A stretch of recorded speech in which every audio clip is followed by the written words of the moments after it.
in civilized armed forces all over the world because I got a message that they listen to this very enlightening, very expository and delightful gospel of the restoration of Biafra.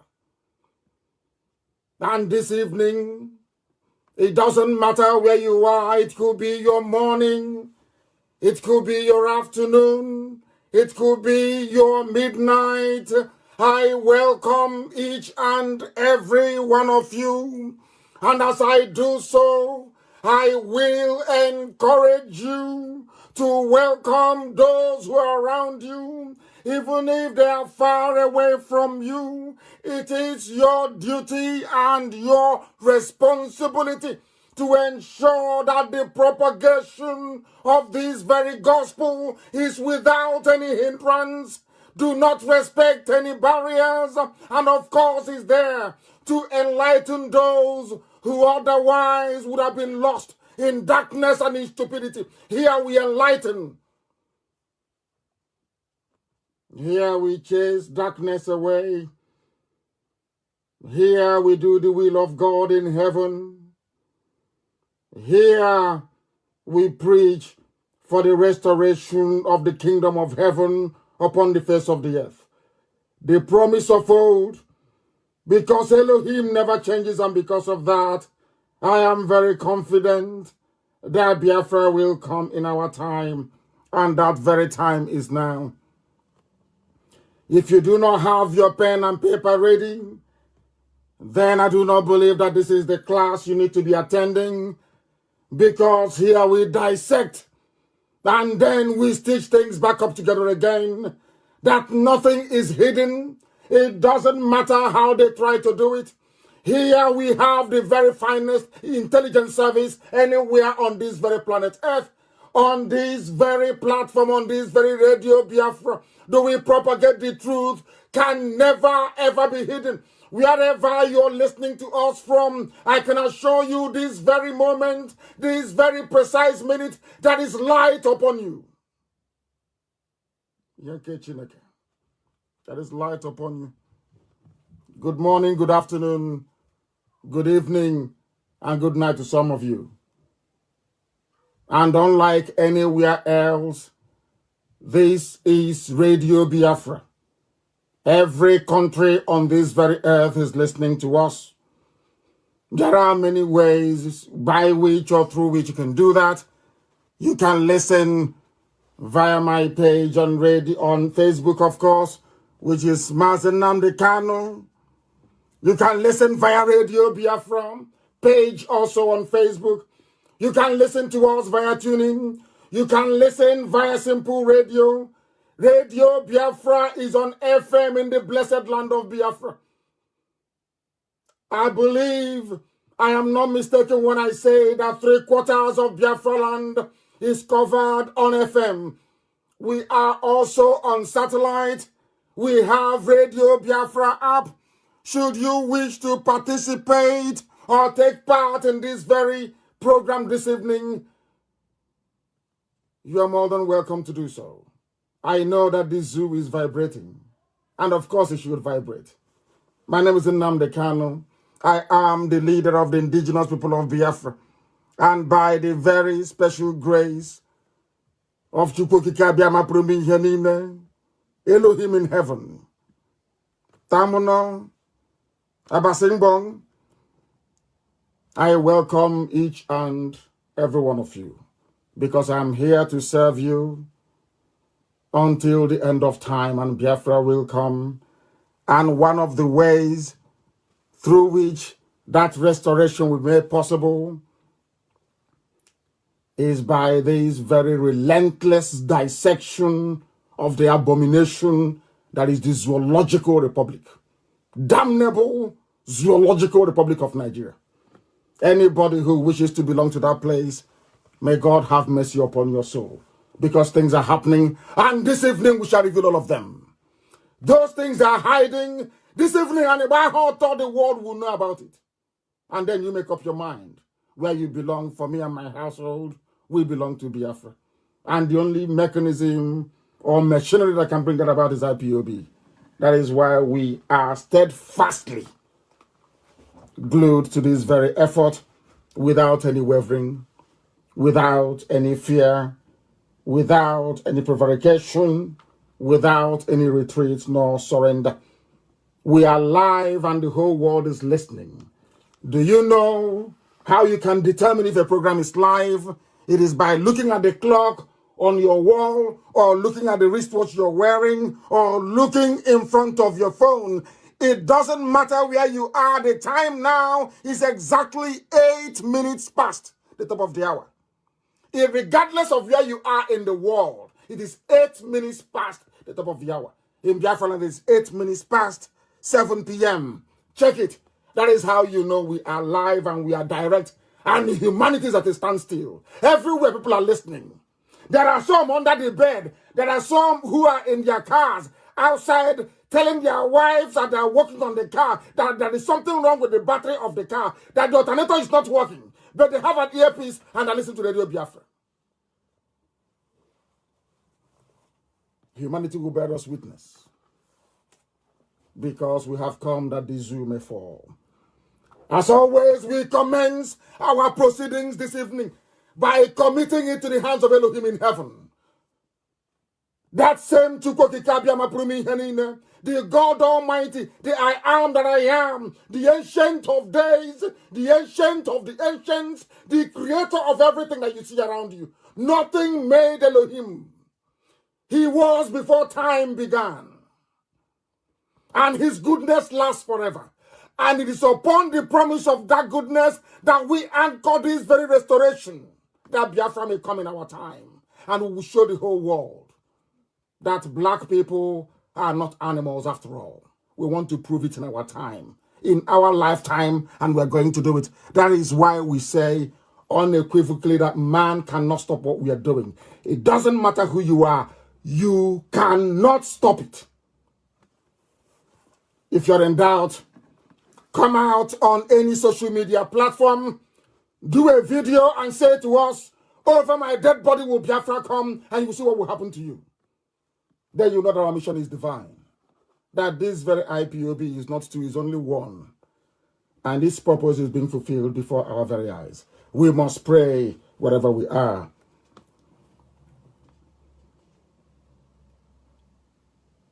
I wanted to pray in the language of heaven, but people are imploring me that they want to understand the prayers that I pray, that I should try to pray in English. And this very evening, with all that is happening around us all over the world, we ask the creator of the universe, the maker of everything that has ever been made, the architect of our existence, the beginning and the end. They say you are the Alpha and the Omega, but we know who you are. That you are creation, Okike. And there is none like thee. We ask thee this evening, O Heavenly Father, as coronavirus, this very ugly pestilence, is ravaging your creation, ravaging humanity. We call upon thee, as your children are dying in the land of Biafra, as the Janjaweeds are all over the place, deploying their army and their police and their terrorist groups all over the place, slaughtering, maiming, raping, and destroying your children. We ask you to make haste, O God in heaven, to deliver your children. Come very quickly to help those who are in anguish, because you are our Lord and our Creator and our Maker. You have started already to put them to shame. You have started to confound all of them. Alamajiri the Janjaweed, those from the very darkest recesses of hell. Those who are after the soul of your children. Those who have come that they may destroy your handiwork. Turn them around and put them in confusion as they are in right now. Because as we pray unto thee this very evening, as mankind is listening, from every corner of this very globe that you made. There is confusion in Asorok. Those of them that desire to hurt us, today they have been hurt. Turn them around and let their reward be their shame. All of them who laugh at your creation, at your children, those of them that mock this very divine mission, may shame be their portion. Let all of us that seek your face be able to rejoice and be glad in thee. That is why we say that we lift you up, O Heavenly Father. We lift you up, El Shaddai. We lift you up, Elohim. Look at how poor we are. People are impoverished. There is no food. There is hunger everywhere. Oil can no longer be sold. Those who are ignorant of the facts of life are now going to realize it in a very difficult and in a very painful way. But only you can have mercy. Only you can help us. Please do not delay. Deliver your children. Give us Biafra, that your temple may be rebuilt in Arochukwu, that your name may be exalted, praised, adored, and worshipped from every generation to every generation, now and forevermore, we pray. He said,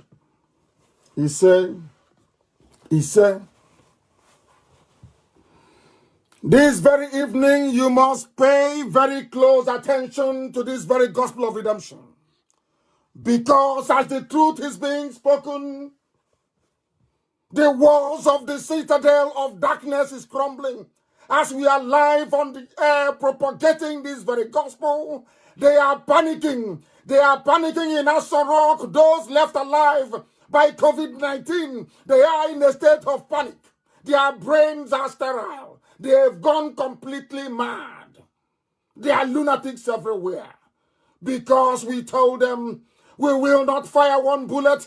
We will drag the entire zoo down, not through any strength that we possess, not through any extraordinary gift that may be attributable to a mortal flesh, but only by the grace of God in heaven, upon whom and in whom this very effort is anchored. That is why we know that the zoo has fallen and will continue to fall. This evening, today is Wednesday, the 22nd of April. The time is 7:15 p.m. in the blessed land of Biafra. We preach the gospel of heaven, that mankind may bear us witness, that when it comes to pass, they will say there was a time they preached this very gospel, they said what was about to come, and in their time and before their eyes, those things came. It happened. The prophetic gift that we possess is from heaven, not made of man. This very evening, I start on a very somber note, not because of poor people who are dying everywhere, not because of the fact that they're now saying that they have coronavirus in the blessed land of Biafra. If that is true, we do not know. We are still investigating. But people are dying all over the place, all around the world. We must remember that those who are dying, they have relatives, they have children, they have grandchildren. Some of them have brothers and sisters. Some have mothers and fathers. We must remember each and every one of them and ask God in heaven to please have mercy. I go to what I call a missed opportunity in the life of those who are in the zoo called Nigeria. They must listen very carefully this evening. Today is the 30th anniversary of the Gideon Oka coup. Major Gideon Oka, he was a TV man. He's from Benue State in today's, should I call it political nomenclature in the zoo, Benue. He's a TV man. He is not a Biafran. These were the people that the powers that be convinced that the problem of Nigeria following the 1966 coup was an Igbo man. You must listen attentively to this very gospel this evening. Very important to do so. And sometimes I hesitate to delve into what I call convoluted grammar that may please those who subscribe to the view that mastery of flowery English language somehow confers upon you a particular, or should I say, a degree of intellect. It doesn't wash with us. There are grandmothers who are listening, and for their sake and their sake alone, we tend to modify the way we present this very program, that our mothers and our fathers in the villages may be able to understand and follow this program. To the Alamajiri, it is very confusing to them. They will never ever understand, as I will be able to demonstrate later on as we proceed this very evening with this very wonderful rendition of a gospel from heaven itself. I am quoting verbatim what Major Gideon Oka said. So when I preach what I preach, people should not see it that I'm condemning a particular people. TV man is not Igbo. He is not a Biafran. Gideon Oka, 22nd of April, 1990, this was what he said. That's how we begin this program this evening. This is not just another coup. He was making this broadcast at the Federal Radio Corporation of Nigeria in Lagos when they attempted to take power from Babangida. Listen very carefully. I beg you in the name of God in heaven. Listen very carefully.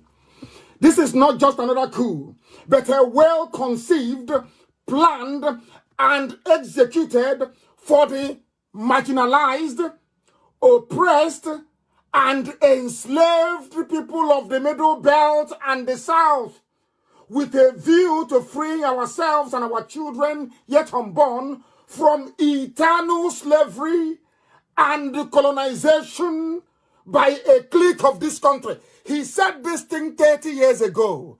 30 years ago, 22nd of April. The same thing that I am preaching. The same thing that Nnamdi Kanu is preaching. The same thing that IPOB is propagating. It is not a new philosophy. It is not a new ideology. Do you know why I picked this up? To let people understand that the words used by Gideon Oka are manifesting this very day. Are you not being marginalized, all of you in the Middle Belt? By the South, he was referring to Oduduwa and Biafra. Are you not being marginalized? This is Gideon Oka. In 1990, listen very carefully. He said, we are being marginalized. That is why we are doing this coup. We are being oppressed. That is why we are doing this coup. We are being, wait for it, enslaved. That is why we are carrying out this coup. Our children, even those we have not given birth to, even those that will come in the future, like those that will come in the year 2020, they will become eternal slaves to the cabal in Abuja, to the cabal which Abba Kyari represented before he died. Gideon Oka saw this in 1990. 1990. I think he should be elevated to the status of a saint. If you are in Roman Catholic Church, in Anglican Church, if you believe in sainthood, I believe that Gideon Oka, he's a TV man, he should be elevated to the position of a saint. He said, the children we are going to give birth to, if we don't do anything now, they will become eternal slaves. You know what happened in Agatu. Some of you know what is happening in Benue State. Do you see that everything that Gideon Oka talked about is happening and unfolding before your eyes? Do you know why I'm dwelling on this? To let you know that once you receive a prophetic message like this, you must do something about it. And do you know the funniest thing? This very anniversary, this 30th anniversary of Henry Oka's coup against corrupt Bangida's regime, I'll read out the full text of the speech he made. Do you know why it's very funny? It was because of this coup that Babangida accelerated his move to Asorok in Abuja. And inside Asorok, he called the Israelis. They designed the office so that nobody, even a light infantry, cannot storm Asorok and succeed in penetrating the office of the president. And surprise, surprise, at the 30th anniversary of Henry Oka's speech or his coup. That office is locked. There is nobody there. The reason why you have such high level of security inside Aso Rock is because they know that middle belt officers are angry. They know that southern officers are angry. They know there are people who cannot tolerate the continued slavery of themselves, their wives, their fathers, their mothers, their children, even those unborn. That is happening today. Now you understand, don't you? Now you understand, don't you? 30 years ago. I said 30 years ago, Gideon Oka was saying this, 22nd of April. That particular coup, everybody was rejoicing. Everybody was rejoicing all over the world that corruption was falling.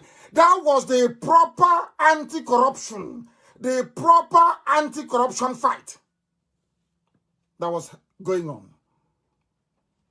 The real anti-corruption fight against the very corrupt regime. The very corrupt regime of Babangida. That some people come, I'm a Babangida boy. They are posing with it. But the man was insipidly corrupt. That is why when I see people support corrupt men, I go crazy. I go mental. I cannot handle it. Because evil is evil. Henry Oka, sorry, I keep saying Henry Oka. I keep saying Henry Oka. Why Henry Oka? That traitor, he's in a jail somewhere in the north. He was working for them and they jailed him. This one is Gideon Oka. Please, Major Gideon Oka. He was the 9th child born to a family. And what a beautiful name. Levi, which is Levi Oka Chi, C-H-I. If they are Biafrans, if they are Igbo, we'll discuss that later on. The father was a teacher. His village is Gua. He's from a place called, no, his village is Apir, A-P-I-R, in Gua local government area in Benue State. Isn't it very funny?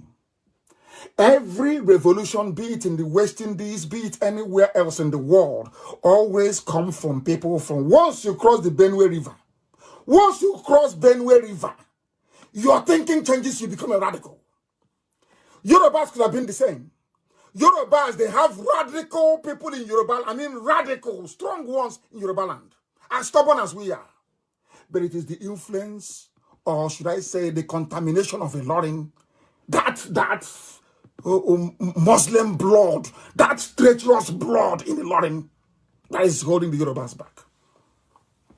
At least I give that to them. Now let me go into details. This is just a preamble to the gospel you're going to hear this evening. That the world may bear us witness that this madness of Nnamdi Kanu is not just confined to the territory, the geography we know as Biafra. A TV man, said the same thing 30 years ago. That the Janjaweed Alamajiri, their aim is to enslave everybody. That is why they're in Ongwa today arresting people. That is why they send Miyeti Yala, their Fulani headsmen, to go to villages, kill and burn. That is why all the money they borrow, they give it to the EU to be holding, to be bribing people. They get the best consultants in the world. That is why if you are an ambassador to Nigeria, from any of the EU countries, from Canada, from US, as soon as you come in, $1 million is lodged into your account. So that when Fulani people are going about inviting their army of darkness from Mali and killing people, they won't say a word. They will never say a word. That is what is happening. That is what is happening. That is why all their plots against me will always fail. Because Chukwu Okike Abiyama said I must speak the truth always. Any that's supposed to stop speaking the truth, I'm gone. You must speak it. It doesn't matter where you are, you will speak it. And that's what I'm doing. Listen to Gideon Oka's speech, 22nd of April, 1990. Fellow Nigerian citizens, I don't agree with him, of course. I will call it fellow zoo animals. That's how I refer to it. But he said, fellow Nigerian citizens, on behalf of the patriotic and well-meaning peoples of the Middle Belt, exactly what I've been telling you, Middle Belt needs to be a territory of its own. He did not say on behalf of we Nigerians because he knows he is a born and bred child of the East. He knows very well what the truth is. You cannot be pretending you are one when you are not one. You cannot be pretending you are one when a Papa Wharf is clogged up. You cannot open up Iguacha Seaport, which you call Port Harcourt. You cannot open up Calabar. You cannot open up Warren. You cannot open up Onem. You claim you're in one country. Only airports outside a particular region is working. You claim you're in the same country. We are one Nigerians. So when I see people from Biafra, people from the East, talk about one Nigeria, I feel ashamed on their behalf. I am filled with shame. You have no international airport that can fly abroad. No, you don't. Even the Ethiopia Airways or whatever they call it, it has to land either in Abuja or in Kanu before it goes to Addis Ababa. You have no seaport. The same Atlantic Ocean. The same. People go past Warri, One, Iguacha, Calabar to deliver goods in South Africa. They cannot stop there because of the satanic arrangement between compromised Yoruba people and the Fulani. And today everybody is suffering it. Everybody is suffering. Nobody is having fun anymore, are they? You're in the country claiming one Nigeria. We are on Channels TV, one Nigeria. But you are the same people that said that Iguacha Seaport will not open. That was the deal they had. For them to move the capital from Lagos to Abuja, Yoruba had to agree that no other seaport will open in Biafra land. No seaport going to Igbo land. It was Obasanjo that stopped the production of Oroko, stockfish. Are you aware of that? Before, Aba used to be the capital of second-hand clothing. In fact, textile. Mbaka built a textile mill in Aba. It was this same clique of people that ruined everything. When I hear people from Biafra land say we are Nigerians, I look at, honestly speaking, I don't have words to describe you. I have no words to describe you. Listen to this very carefully. He said, on behalf of the patriotic and well-meaning peoples of the Middle Belt and the southern parts of the country, I, Major Gideon Orka, wish to happily inform you of the successful ousting of the dictatorial, homosexually centered, prodigalistic, unpatriotic administration of General Ibrahim Badamasi Babangida. Are you listening to what he said? Do you know why I love him? He's a brave man. I love him because he never minced words. What they had in Lagos in those days in Northern Barracks was a cult of homosexuals, of which Abba Kyari was, of course. I know him very well. I know the boyfriend. You people don't know what is happening in your zoo. Do you think that the curse that was laid on Asarok is a joke? Anybody who goes in there, you either die or you lose a relative. Go now to Asarok, you see what will happen to you. Abba Kyari is the last one. I said it live on air. If you go into Asarok to rule Nigeria, you will die there. Or your family, somebody from your household will die. Ask Jonathan, he will tell you. Ask Obasanjo, he will tell you. Ask Babangida, he will tell you. Ask Yaradua, he will tell you. You people don't know what you're in for. You have no idea that this very movement of IPOB, this Biafra movement, will crush the zoo to the ground. It will crush it to the ground. It cannot survive. It can never, ever survive. That I assure you. You watch and see what is going to happen. I will continue. We have equally commenced the trials for unabated corruption. There's still corruption till today. The same people, the same Janjaweed. Babangida's father is a Yoruba man. He knows that very well. The mom is Gwari. His father is Yoruba. He ran to his mother's people. John decided to do Rankadede. Babangida is a Yoruba man. We continue. His name is Badamosi. Go and ask anybody they know. Don't they know that? We have equally commenced their trial for unabated corruption, mismanagement of national economy, and wait for it, the murders of Delegiwa, Major General Maman Vatsa with other officers that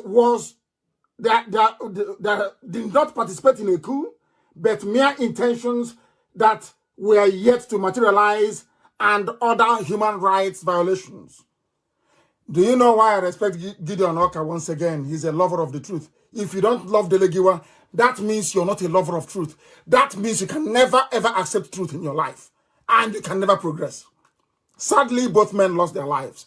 But we are not discouraged. No sensible person will be discouraged. None whatsoever. When I told you that Babangida killed Delegiwa, did you believe me? You didn't. Now that Major Gideon Onaka, I'm now reading what he said in 1990. Now you believe me? Everybody knew. Paso bomb. Delegiwa was having breakfast in the morning, and they delivered the parcel to his house. He opened it. The parcel exploded, and all his stomach came out. His intestines came out. Who sent the parcel bomb? To Babangida. And after that, he actually killed the man that organized it. That's how ruthless, that's how evil that man is. Do you know why they killed him? Because he went into all the corruption from MPN. Those who planned even the killing of Delegiwa, even the French were amongst those that planned to kill him because of Fugro. Some of you don't know Fugro. Go and Google it. It was a construction firm. Fugro was in agreement with MPN. Some of you are talking about Ismaila Issa Funtua. That was how he got his money. That was how he'll be shocked tonight how I know these things. That was how he got his money. The corruption perpetrated by MPN with Fugro was so much that when Delegiwa died, Fugro representatives in France took out an advertisement in the newspaper and said they're very happy that he's dead. In other words, it is black people helping to enslave themselves for the white man. It is not the white man. It is black people enslaving themselves for the benefit of the white man. That's Gideon Oka's speech. And many more. Gideon Oka said that from the beginning, it has always been the plan of the Fulani Caliphate to dominate. That's what he's saying. But these were the same people that lied to everybody, came into my nation, into my land, into Biafra, went to my own people in the coastal region, Ejo, Ibibio, Efik, and said to them, Igbo man is domineering. Look at what is happening to us today. Who is domineering who now? Who is dominating who now? And the same thing that they are doing now locally by selecting a few people, promising them 2023, they'll give them an appointment to defend evil, is exactly what the Europeans have done to us. They select who goes into power in Africa. If they don't like you, as the French have done time and time again, they kill you. And your next door neighbor will be, who will want to own a house in Dubai, in New York, in Paris, in London. They will gladly go in with his village people to say, oh, good riddance, he's dead, let's leave him. African people is we are the architects of our own misfortune. Greed and repudiation of the truth. That is why I love Delegiwa.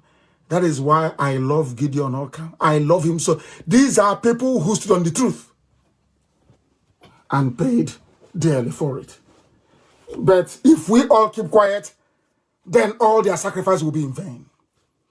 But if we pursue this mission to its logical conclusion, then we have won, at least for their memory. I am making this announcement this night for people from Benue, TV people. Do you now see it? Do you now understand it? That exactly what we are doing, what I'm doing was what your own son did 30 years ago. And why everybody must support the collapse of the zoo. You must support it. You have to. You must. I remember a very clever chap. He goes by the name Chimez HM, but I call him Chimezie. Do you know what he said? And I love this so much that I lifted it off his page. Because I don't plagiarize. When I quote you, I give you credit. I'm not the one who came up with this. His name is Chimezie. Chimez HM is his name. And I will tell you exactly what he said. And that is exactly how I feel. He said, we are fighting demons. He said that the biggest demon we are fighting, there is a problem with our connection. But I don't know why Facebook keeps doing this all the time. I don't know what is wrong with them. Every other thing, on the same network, everywhere else is fine. It's only on my page that they're interrupting it. It's only on my, I don't know what is wrong with them. We are hitting them very hard, isn't it? If you don't understand what I'm saying, let the next person interpret for you. People should interpret for them on Facebook and on all platforms where this program is being listened to.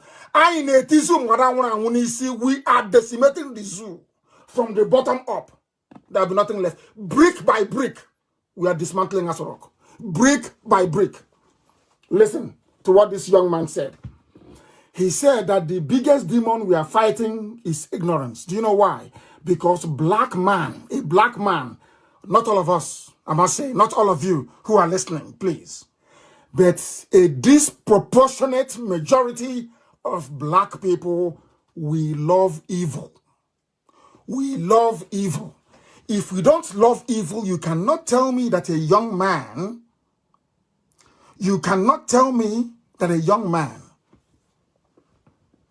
you went to secondary school, your parents struggled to put you through school. You went to secondary school from the house.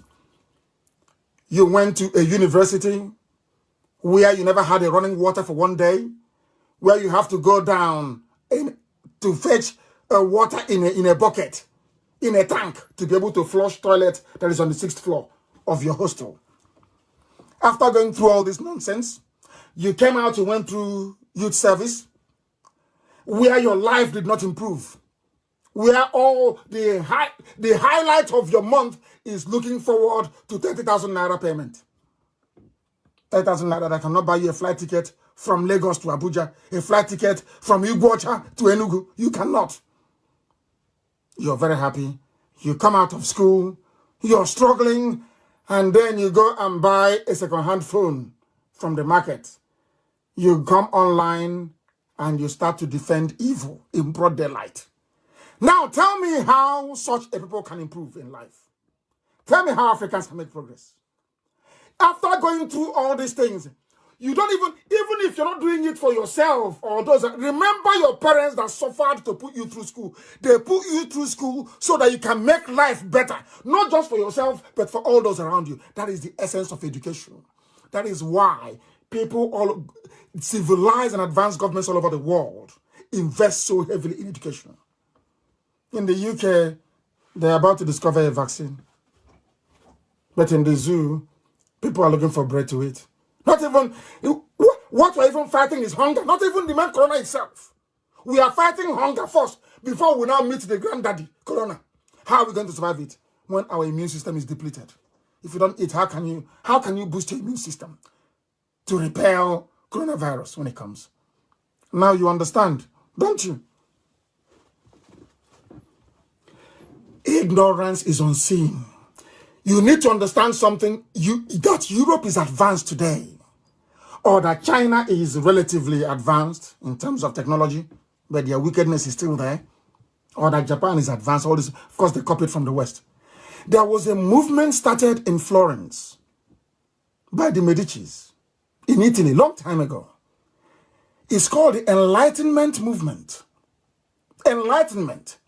Because one day, the crowned heads of Europe sat together, all the rulers of Europe, they sat together and said, from now onwards, we test everything we do against reason.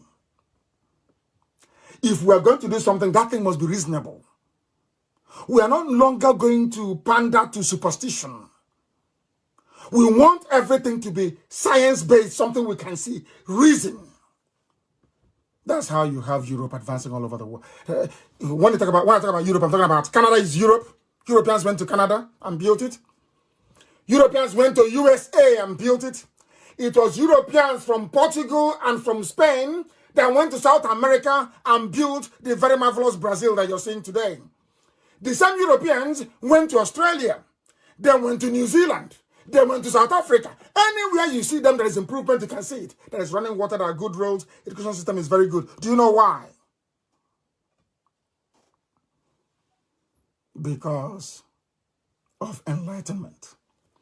Because they believe in reason. That reason should dominate. That is why we do what we do.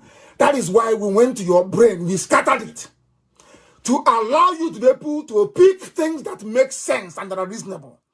So that when you see somebody wearing a mask, you can be bold enough to say, this is not you, you're wearing a mask. Now you understand it. They say they're brainwashing people, but of course they know we are not. They know we are teaching you the truth. They know that what we are propagating is the gospel of truth. They know it very well. A black boy or girl from Africa will graduate from school, look for a job in Facebook or maybe in Twitter, in the zoo called Nigeria, and they give it to them. He will not use it to try to make things better. He wants us to sit there and frustrate those who are preaching the truth. A black boy, not up to 30 years old. That is how wicked we are as a race. Now you understand it. A very wicked race. I remember when I went to court. I was in court and I posted the clip. I was in detention and I was surrounded by people that said that Boko Haram, they are Ombatse. People from Nasarawa, they are this, they are that. You know DSS and army in the zoo. They just go somewhere. They round up people. Because the amount of money that DSS receives in Abuja is based on how many innocent people they have in the cell. One day, one of them came to me and said to me, why do you always complain that people don't get trial here? Because I was complaining. He even was in detention. Why are you locking up people here? Little children, why? There was a girl that was coming back from Sudan. They picked her up from Abuja airport. She was going to Maiduguri. Even her parents doesn't know that she's in the country. They drove her from the airport into DSS custody.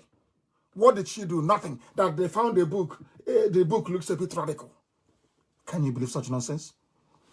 Inside DSS detention, I was fighting with them. They're asking them to take people to court.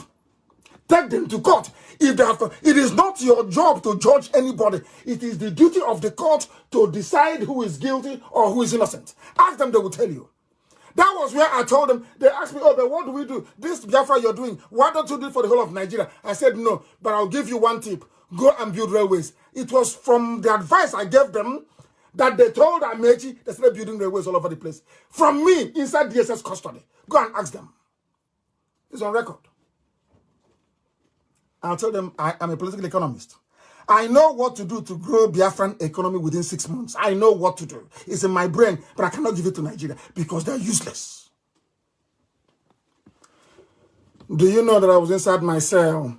These boys, little boys, they picked up from Niger State.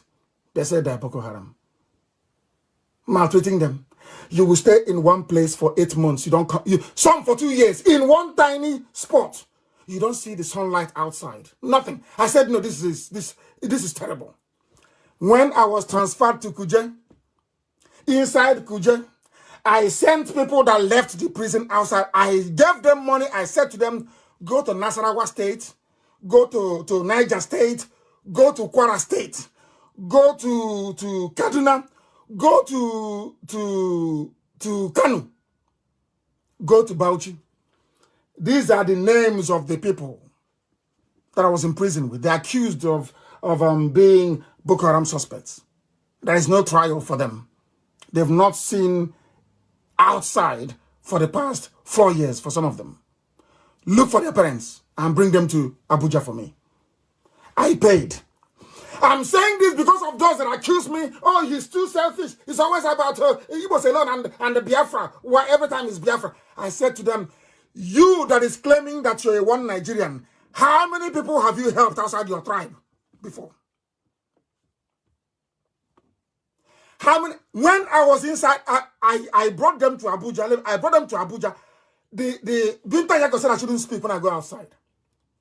I was in prison. They said that you're very stubborn. The Dambanzao said you shouldn't give any press statement. They sent some idiots to come and see me inside the prison. I told them to go to hell. Benjamin Madibugu was with me. I said, go, come on, go to hell. Who are you people? They said, when they drag me to court, it is like a president going to court. They drag me to court with armored personnel carriers. Guns everywhere. Siren. When I'm coming to court, you think a president is coming to court. inside the court of law. I was in handcuffs when I went into the court. I came out before I can climb into their prison van to take me back to Kuje. I gave a press conference, a world press conference there and then. I called the parents of the children being held illegally by DSS. I said, these are the people. Inside there, you had Kanuri. A Hausa family was there. Bagi family was there. The other one from Nasser, I've forgotten the tribe, was there. Yoruba was there. And I asked them, a few days I asked myself, how many people in the whole of Nigeria, be they minister or governor, how many of you has ever done such a thing before for people? They have not. When I was in Kuja, when I left Kuja, they were crying. I used to pay for lawyers to come and give people proper legal representation. A Joffa was working sometimes without pay, morning, noon, and night to get people out. Ask them. They said, when people visit, they said, until they will never see any other person like me come to such a place. But you had Alex Bade, all the big shots that were coming. How many people did they help? But they are your Nigerians. I am a Biafran. I came into prison because I'm a Biafran. I was in detention because I'm a Biafran. Yet this Biafran is the only one helping poor Fulani and Hausa people in prison. That tells you who we are. What we are doing is not against anybody. I hate poverty. I hate ignorance. I hate the fact that there are old men and women who cannot feed. I hate the fact that our kids are not going to very good schools. My own children are going to very good schools. And you want me to be happy seeing other people's children suffering, selling banana and oranges. That was not how God made me. That was not the sort of child I was raised to become by my father and my mother. I was raised to fight injustice. And that's what we are doing. And that injustice also includes ignorance. It includes ignorance, and we must fight it. Chukwuka Biama did not send me to do this very work that I may become rich, maybe acquire cars or build mansions, or maybe I'll be basking in some stupid glory. I was sent that the kingdom of heaven may be restored upon the face of the earth, that Biafra may come. That is my one sole purpose. That is why I am indestructible. Indestructible. If you like, you try and see. I broke the cordon in Abakaliki. Therefore, he set up cordon with army and police. They come, they're going and said, I will shoot. I said, shoot. I broke their cordon. Had the Nigerian army not been cowards, they would have attacked me when I am outside, not in my house, where I have my father and my mother. But anytime I go outside, they never attacked me. They were scared. As the cowards they are. They had to come to my house with my parents in it. I went to Kulobia. Obia said, don't come to Kulobia. I said, you are talking rubbish.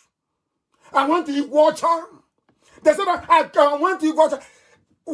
Before we left, the hold up in Iguacha in Port Harcourt was 8 hours. They know I am destructively stubborn. If I say I will destroy Nigeria, God in heaven knows. Of course, he sent me. The zoo is gone. I can't leave you. The more you complain, this thing you're doing, the more I do it. The more you complain, this thing you're doing, the more I do it. You don't know who we are. You don't know IPOB. That thing you're asking us not to do is what we are going to do. That was what we shattered Twitter yesterday. Only an order that was given within 2 hours. Twitter itself was even crying that we should take it easy. Do you see how determined we are? Is anybody paying us? These are the same people contributing money to run IPOB for them. Because the finest army in the world is a volunteer army, not the one you conscript, not the one you do by force. Willingly. That is why we are formidable. Exceptionally formidable. Elohim did not send me to this world to have cars, fancy car, fancy house. Oh, can you see my house there? Rubbish. I'm not doing anything with it. The one my father left, I'm only going to sleep in one tiny bed, isn't it? It's more than enough. One tiny bed. Nelson Mandela never had a house. There was no need. His job was to free his people, Not to be driving cars or owning properties. Rubbish. Rubbish. We must proceed. Biafra is the last miracle on earth, and it's going to happen, and you will see it. At a time when things can no longer be the same, in the era of Corona, it has come, and you will see it. I will see, you see it. I warned you. How many weeks ago did I warn you? You are bringing Chinese. You are going to suffer. You are bringing Chinese. You're going to suffer. None of you listened. He said, oh, Nnamdi Kanu, he's making noise. He's making mouth. Has it not happened? And I said to you, when you start to die in Nigeria, when you begin to die, remember my broadcast. I told you, I warned you only 3 weeks ago that the coming of the Chinese is your doom. And surprise, surprise, I'll read it from Daily Trust. I'll read what Daily Trust says here. Over 150 people died in Kanu between Friday and Saturday of last week. And they have been buried in 3 cemeteries, heightening fears that they died because of an ailment they don't know. Did I not tell you?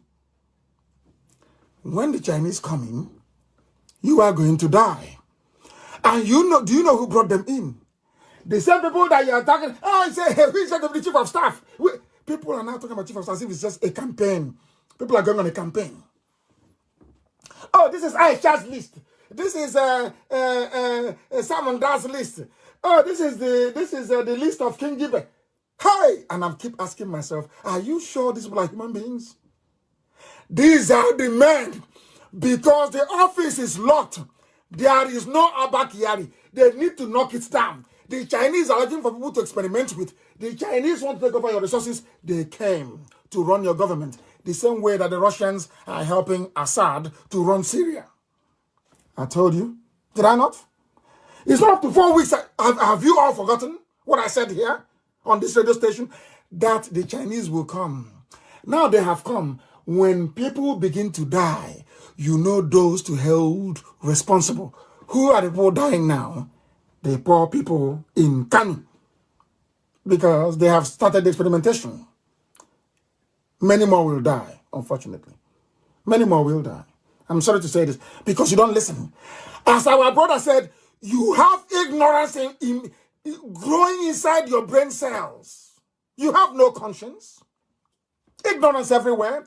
This is the price of ignorance. When people are ignorant, they go to the toilet with a bucket of water. When people are ignorant, there is no light, they run generator. When people are ignorant, they have no roads. When they drive, they fall into a ditch and they die. When people are ignorant, their graduates don't get any job. When people are ignorant, their children can barely feed. When people are ignorant, when there is a pandemic, they are all abandoned to die. When people are ignorant, the army will kill you. When you're ignorant, the police will kill you. When you're ignorant, a politician will give you 2,000 naira to buy your PVC and your life is gone. When you're ignorant, you look for God. You look up to God for a solution when the solution is right there in front of you. 150 people dead. What killed them in Kanu? They don't know. It's a mystery illness. How can there be a mystery when there is corona? Why can't people be honest? All the grave diggers in Kanu now, they're working overtime. And you know the zoo, for them to say 150 people died, you know how many that may have died? And I'm warning people, if you're living in Kanu, please do not come to Biafra land. Stay there. You like Ubawasa? Stay there.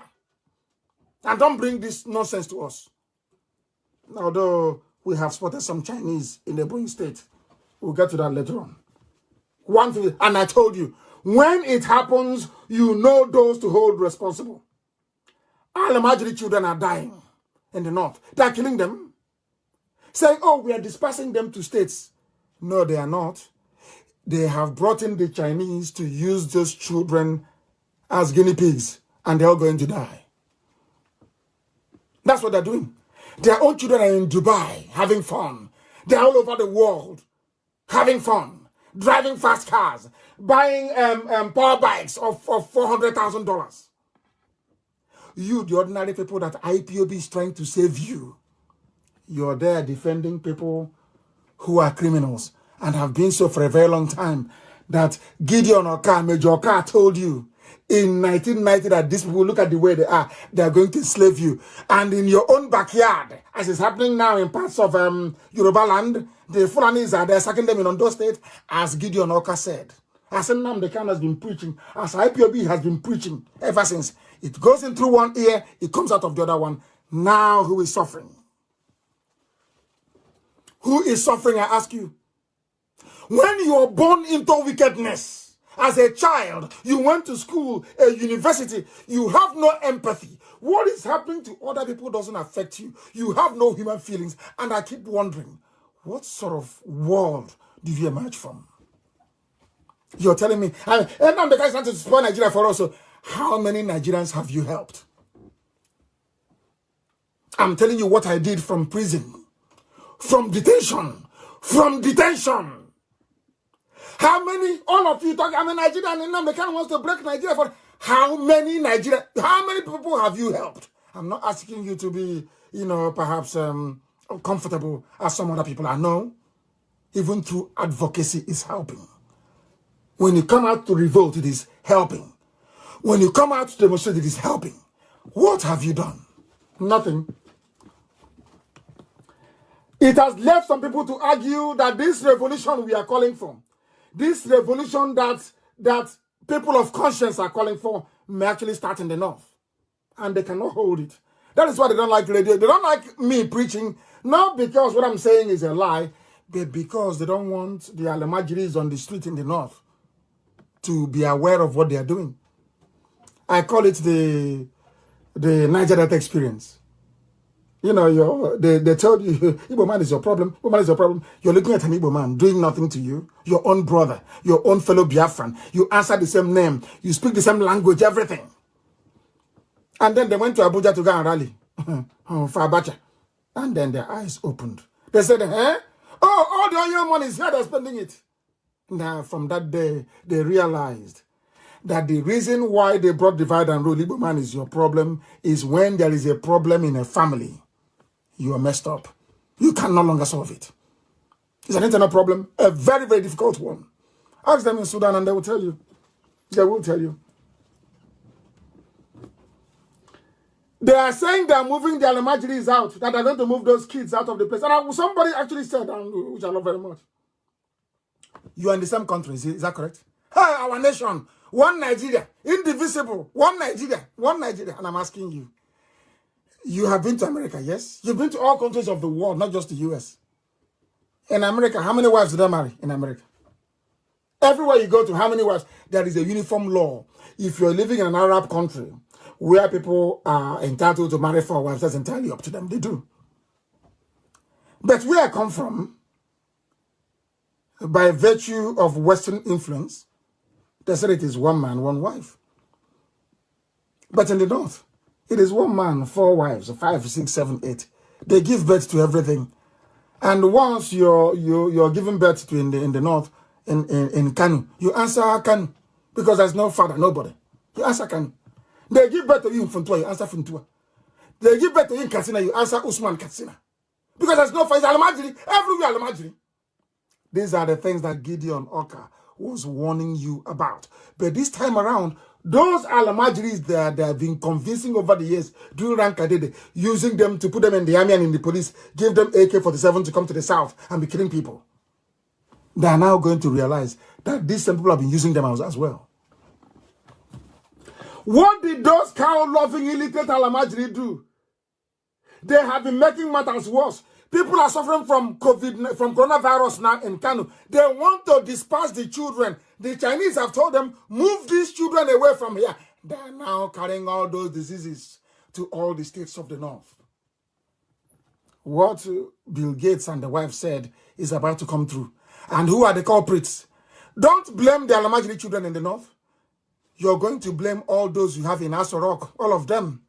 They are the ones bringing this death. They are the ones bringing this death in. And I warned you that it will happen. And that's I can see what Facebook is doing. Anytime we try to go over we tried to get to 14,000 people. They cut it. And then they reinstate it.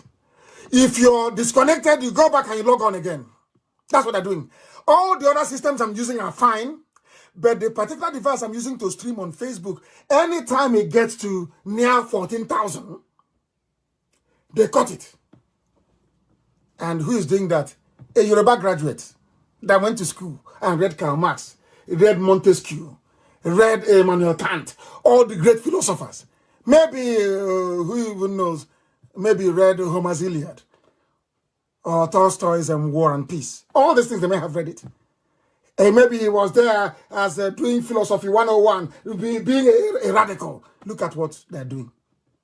These are Yoruba people, Yoruba kids. They are graduates.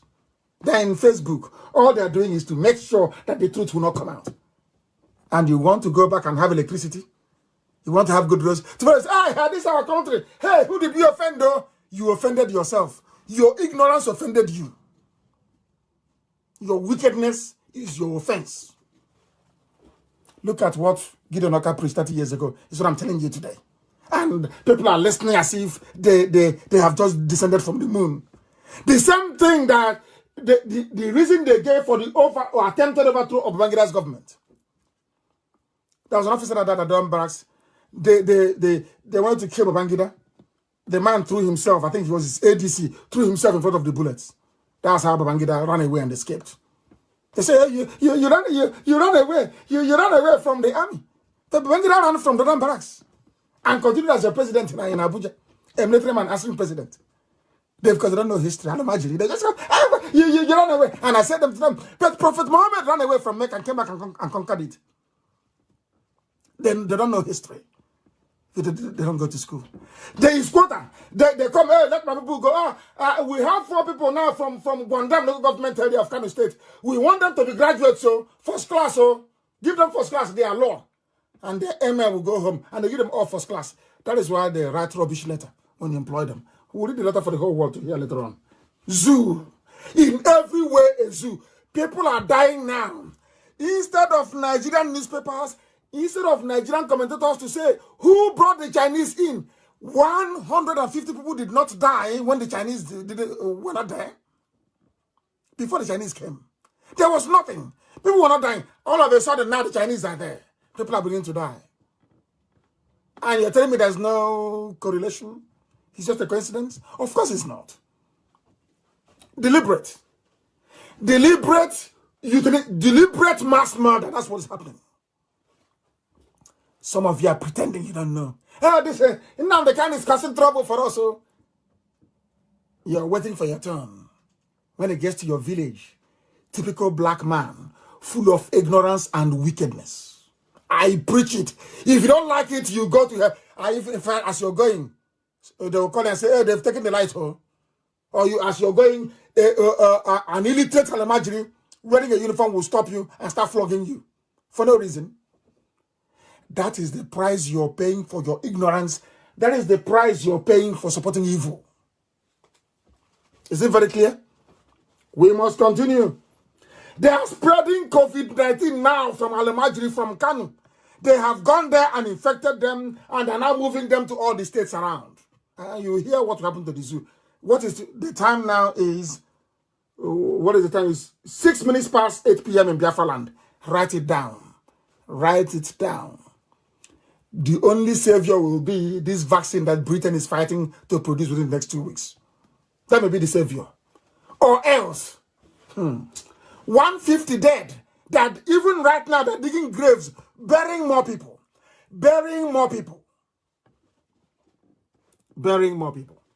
And some of you claim you don't understand what is happening. We are going to evacuate Alamajiri to their states. Is it now in the middle of a pandemic? Instead of you in Kanu State to head them together in one place and see what you're going to do with the 4 or 5 wives you marry. No, we are going to send them to their states. How do you know their states? Some are from Chad. Some came from Niger Republic. Some are from Northern Cameroon. How do you know? This is what I keep saying to people who are from the south of the zoo. Why don't you reason? In the south, you have Atlantic Ocean as your neighbor. In the north, there is no neighbor. You come and go as you please. Nobody knows which local government they come from. most of the people holding Nigerian passports are Chadians, people from the Niger Republic and from Cameroon. They all speak one language, Hausa, and that's it. And they think they are doing it to cheat the South. They think that the reason why it is to cheat the South. They don't know they're storing problems for themselves. 150 dead. In Nigerian is telling you that 150 people died, and you believe it, it's 150. It's over 1,000. You know the way they are. They want to evacuate them to their states of origin, according to the Gandola himself, the looter, the criminal. All of you saw him on video, taking bribe. These are the people fighting corruption. That was what Gideon Oka, God forbid, Gideon Oka, that was what he was saying 30 years ago. The likes of Kanu State Governor, Alamajiri Governor. Has it done on all of you now? Are your eyes now open now? Have you seen it? That this message we are preaching did not start today. Other people who are not Biafrans, other people who are not Igbo, other people who did not fight the war for Biafra, other people who have seen South, he was a major in the army. And he said, we better divide this country. Now you understand it? The only difference between myself and Gideon Oka is that his boundary is up a bit north, more than mine. And those people that he said should be removed, they are the ones that went Sharia later on. Obasanjo gave them Sharia. Obasanjo gave them Sharia. But when you want to ask for, when you agitate for freedom, they say no. But when the Al-Majri in the north, when Janjaweed agitated for Sharia, you gave it to them. Because Obasanjo is scared. They control the army. You think they're stupid? They control the army. They control the police. If you like, they shoot you. And that's without being end of you. You go to Amnesty, they write one report, and then you go to Britain. Britain will tell you that worse things happen all over the world. That is just life. Do you see the mess you're in?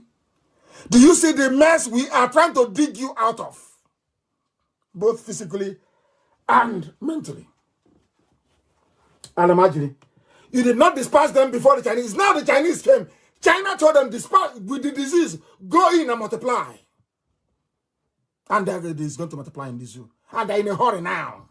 Because the vaccine is going to come out very soon. They're in a hurry to kill as many as possible. And these are what you call your leaders. Elder statesmen. These are the idiots that brought Chinese discriminating against black people inside China, killing black people inside China, humiliating Africans in China. You went and you brought them. And you're saying you're a leader. And you are clapping for them. You're clapping for them. Hey, tell me why God will not punish you. Just tell me why you should have electricity. Tell me why you have a good road. Every day you lament, every day, hi, who did this to us? So you did it to yourself. We are showing you the way out for everybody. For everybody. If you don't know, let me tell you. Let Jubril come out now. He cannot come out. He's trapped in Cuba. To divert attention, started writing rubbish yesterday. Yeah. Because we slaughtered them on Twitter. Only one command. Only one command. The zoo, we are crying. And today, they did RNG. Go and ask any governor in your state today. They are holding a meeting. They held a meeting with Jubril. Not face-to-face, but by the phone. Via teleconference. Do you know why? They don't want them to come to Abuja. After people have been going to Abuja, they don't receive the EU delegation in Abuja. Why? How come the governors cannot go to Abuja? They cannot go to Abuja because the clown there is not Jubril. Jubril is trapped. The one that can speak passable English is trapped in Cuba. They think we're stupid. But we know. Ask your local governor now. Call your governor and ask him. Did you have a meeting today with Mr. President?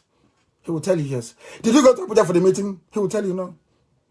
How did you hold the meeting? Still, it was teleconference. They wired the call to Cuba, to Havana, Cuba, because the idiot is still trapped there. They put it, I told you that the thing in Asrock cannot speak. He is taking photos inside Asrock, yes, and video. Then do broadcast from Asrock then. Do broadcast from your office in Asrock, let's see. He cannot. And none of you say, oh, President Buhari, choose your chief of staff wisely. All these commentators you have, most of them Yoruba, they know the truth. But out of a combination of fear, ojo, fear, they cannot stand up and say, Mr. President, how come you have hole in your neck? What is the hole doing in your neck? Answer us. When you ask them, what is the hole doing in the neck? They say, leave it for us like that.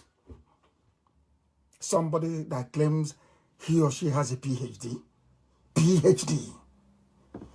you're a doctorate in something, and somebody is wearing a mask with a hole in the neck, visible to the whole world, that they called them yesterday and asked them, what is that hole doing there? Today they called the governors. Oh, don't listen to Nnamdi Kanu. There's voice that ask. I said, if you doubt me, call your governor now.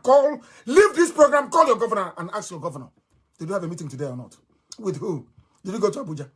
They said, oh no, it's coronavirus. We don't want to go to Abuja. But they claim the EU went to Abuja. EU went to Asorok. So if EU can go to Asorok, why can't you go to Asorok? To tell you categorically that the dummy they put there is just somebody wearing a rubber mask, a face like Buhari. That's all. All he does is to wave. And you are in one Nigeria. The same thing that Oka said. You see that God we serve is miraculous. The same way God gave humanity Donald Trump is when Donald Trump leaves office that the world will appreciate him. The same way that God in heaven gave humanity Donald Trump. As one prophet said, he said it is to delay to see if mankind will change their ways. It's just a delay, but he cannot stop the clock. Do you know why he cannot stop the clock? Because when Obama made his prediction, listen carefully, when Obama made his prediction in 2015, Obama said, in 5 to 10 years' time, do you know what it meant was, either if a Democrat had Hillary Clinton won, they would have achieved their aim without the need for coronavirus, no? Then he said, had Hillary Clinton won, it would have been in 10 years. He said 5 or 10 years. So they were waiting for any Republican to come in. Once a Republican comes in, they will strike. That was why he said 5 to 10 years. Because in America, 2 terms is for 4 years each. Isn't it? Now you understand. You people don't know what Trump has done for you. You have no idea. You have no clue. You think he doesn't know what he's doing. He's foolish. He's not articulate enough. Rubbish. Look at World Health Organization that is articulate. I will expose them later on. So you will know. Everything I tell you is the truth. Because believe you me, it doesn't matter if you're a Biafran, if you're from Oduduwa, if you're from the Middle Belt or from the North, even Alamajiri. I love you more than those people claiming one Nigeria do. If you're in trouble, if I have the means to help, I will help. That is what, but they can never help you. They can never. Not in a trillion years, they will never help you. That is the Biafra we are building. A Biafra where people will have empathy and compassion to understand that what affects somebody else's child could also affect your own child. That's what we are building, not the zoo. Somebody went out, consciously went out. All your microbiology professors, they could not develop a vaccine. All you do is see them on channels. Hey, this coronavirus is a pathogen. It's traveling. It's traveling, you know. But you're a professor of microbiology. Why are you not in your lab coat trying to give us a vaccine? All those years you claim you went to school and prophesying as a professor, what did you achieve? Everything is on a piece of paper. Everything is theory, no practicals, nothing. Other people looking for this vaccine, they're not professors, ordinary people. But you answering bogus professor of microbiology, Obafemi Awolowo, Ile-Ife. Can you please show us the efforts you're making to produce a vaccine? At least you're a professor. And what is happening now is the virus is moving. The government needs to listen to us, the way the virus moves. Hey, I'm not asking about how the virus is moving. I'm asking you as a professor of microbiology, a prof, You want to be called prof. We call you prof. Prof. What are you doing about finding us a treatment or vaccine for this very dangerous microbe? You read microbiology. He's waiting for 2023 as a dawn to rig election. And that is the country you want to belong to. A country where you have no president, where your vice president is not a... I've been begging my Yoruba brothers, where is your own flesh and blood, Yemi Osibajo? Of course, I don't want anybody to die. But I couldn't help today but feel somehow, you know, I wouldn't call it, I don't know what to call it. I felt that El Rufai deserved a little bit of, he doesn't deserve anything. He's an evil man. Let me not even go there. But the way he did it, he had a bit of class. I am not well. I follow the regime. Now I'm better. Is that going to stop him from being the governor of Kaduna State? I'm asking all these idiots in Aso Rock hiding Osibajo and Femi Adesina. Why are you hiding them? There's somebody... Boris Johnson was sick and he said, I am sick. Now I have, because once you announce it, that was what killed Buhari. That was what killed Abakari. Once you do all these things inside the house, you don't let people know. Nobody can pray for you. Boris Johnson said, I'm sick. Everybody wants to pray. Everybody, because he's a nice man. Not minding, you know, he's a British Prime Minister. He's a nice man. Hard-working, nice man. People wanted to pray for him. Goodwill. Ordinary midget like El Rufai, midget, another carbon copy of Satan, as small as he is. That is how that his evil is 10 times his height. He came out and said, I am sick. His fellow Al-Majri Janjaweed, they started praying for him. Today he's better. But all of you are hiding. If Osibanjo is sick, you tell us he is sick. This is why, because I know what they've done to him. They are killing off everybody that knows about Jubril. And they cannot hold it. For 3 more years, it's impossible. We are here. IPOB is here. Nnamdi Kanu is here. Let coronavirus finish. Then everything is over. But right now, we are feeding the whole world with the information they need. Every head of state now is aware that the face they are saying of Buhari is actually a mask. Now they're even running from their own governors. Now they cannot be the governors anymore. As I told you, that if you're in Aso Rock, why can't you call? After all, the governor of Borno State went to see you. That's what we are told. That he met the governor of Borno State. So why can't you meet the other governors then? You met the EU, a delegation. Why can't you meet the governors? Because that thing there is not, it's for Photoshop. Waving and smiling. You know, we're holding them in a bad place. Hiding Hebo John, and they know it. And they're crying. If you listen to Radio Biafra and you don't learn anything, then you know you're a Tibori, but you're destined not to learn anything in your life. Because here we break it down. Can you believe that grandmothers, 90 years old, listen, they are listening right now in Biafra land? How they understand the type of grammar we are speaking, I don't know. But they understand. And they even interpret for their grandchildren what is being said. Because truth, like music, is a universal language. If you hear the truth, you know. Everybody is going to pay the price that Gideon Oka spoke about. Everybody is going to pay the price that I warned you about 3 weeks ago. This Fulani misrule, this thing that these Janjaweed are doing in collaboration with Channels TV, in collaboration with Punch Newspaper, in collaboration with Yoruba Media, all of you are going to pay a very heavy price. As I warned you, if the Chinese come, you will die. Are you not dying now? All over the place? In Kanu, at least? This supporting of evil of Yoruba media.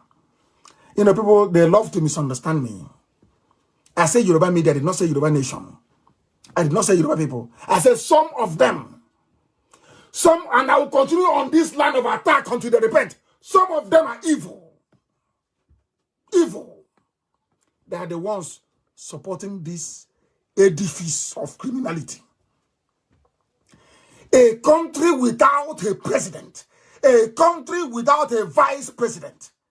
Hey, that even ordinary, hi, I'm coming to that later on. Let me just hurry up and get there. All those people that call themselves done. And everybody holding a degree in political science from this night, go to where your degree is, bring it and burn it. I'm sorry to say, it doesn't matter if you're a Biafran, if you're from any, go and bring it and burn it, because the idiots that taught you when you're university, they're useless. You didn't learn anything. You didn't learn anything. My own rudimentary knowledge of government I got from a secondary school is better than you cannot, we can't compete. And I will tell you why. If your child is studying political science, withdraw them from Nigerian University, because it's a very useless place. You are going to make them more foolish than they are, as long as Al-Majri is in power. Ordinary chief of staff position. It's something that they're voting for. It's not election. Unbelievable. Unbelievable. And as I warned you before, how old is Abba Kyari? They said he's 67. I want that very picture to be posted, actually. They said he's 67. And how old is Buhari? 77, they claim. Of course, it's a lie. He's 77. Hey, unbelievable. 77. And everybody caught coronavirus, but not him. And you're telling me that Buhari is alive. Buhari had a major brain surgery. The man was a vegetable. He was incoherent. Didn't know if he was going or coming. That man that was a skeleton is now 40 years younger. That man that walked hand in hand with Abba Kyari, they sit together in the same meeting, did not catch coronavirus, no. But Abba Kyari has it. The rest of the cabal, they have it. El Rufai had it as well. Buratai has coronavirus. He's treating himself. He has it. He's now he managed to enter Niger Republic yesterday. He's there now, receiving treatment. He fled to another place by road, sending Air Force to throw bomb from the air when he's running on the ground, running to Niger Republic. I'm lying to all of you. Somebody who is 77 years old, with a history of medical condition, brain tumor, did not get corona. It is somebody who is 67 that got it. And El Rufai, I don't know how old he is. That midget, I don't know how old he is. And you're telling me you're reasonable. You're telling me you have brain and you can think. You're intelligent, yes? Intelligent. Hey, Zualamni, unbelievable. There is something called the laws of deduction. Everybody in Abba Kyari's office has tested positive for coronavirus, but not, you claim Buhari is there, but not Buhari. He is sick. And he doesn't wear a mask when he comes out. Hey, zoo. You're not zoo for nothing. Nigerians, I'm telling you, you are not zoo animals for nothing. Even animals can do better than this. Animals in a cage can do better. They have better reasoning than this. A president is 77 years old, you claim, has history of medical condition, had a brain tumor, by his own confession with his own mouth.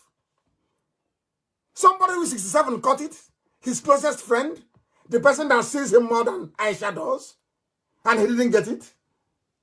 And the staff of this very man, Abba Kyari, his staff, they all have tested positive for it. Young men and women.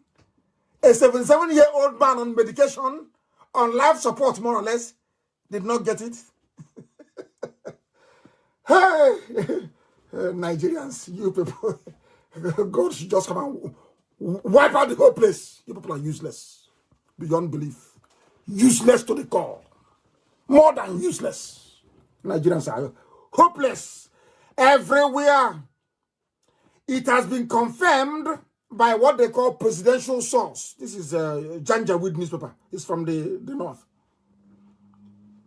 That all persons, everybody that met Abakari is in trouble. It is here. And you're telling me it's a 77. Baba go slow. Baba is going slow. Hey, zoo. Hey, zoo. Unbelievable. Nigeria is a joke, honestly speaking.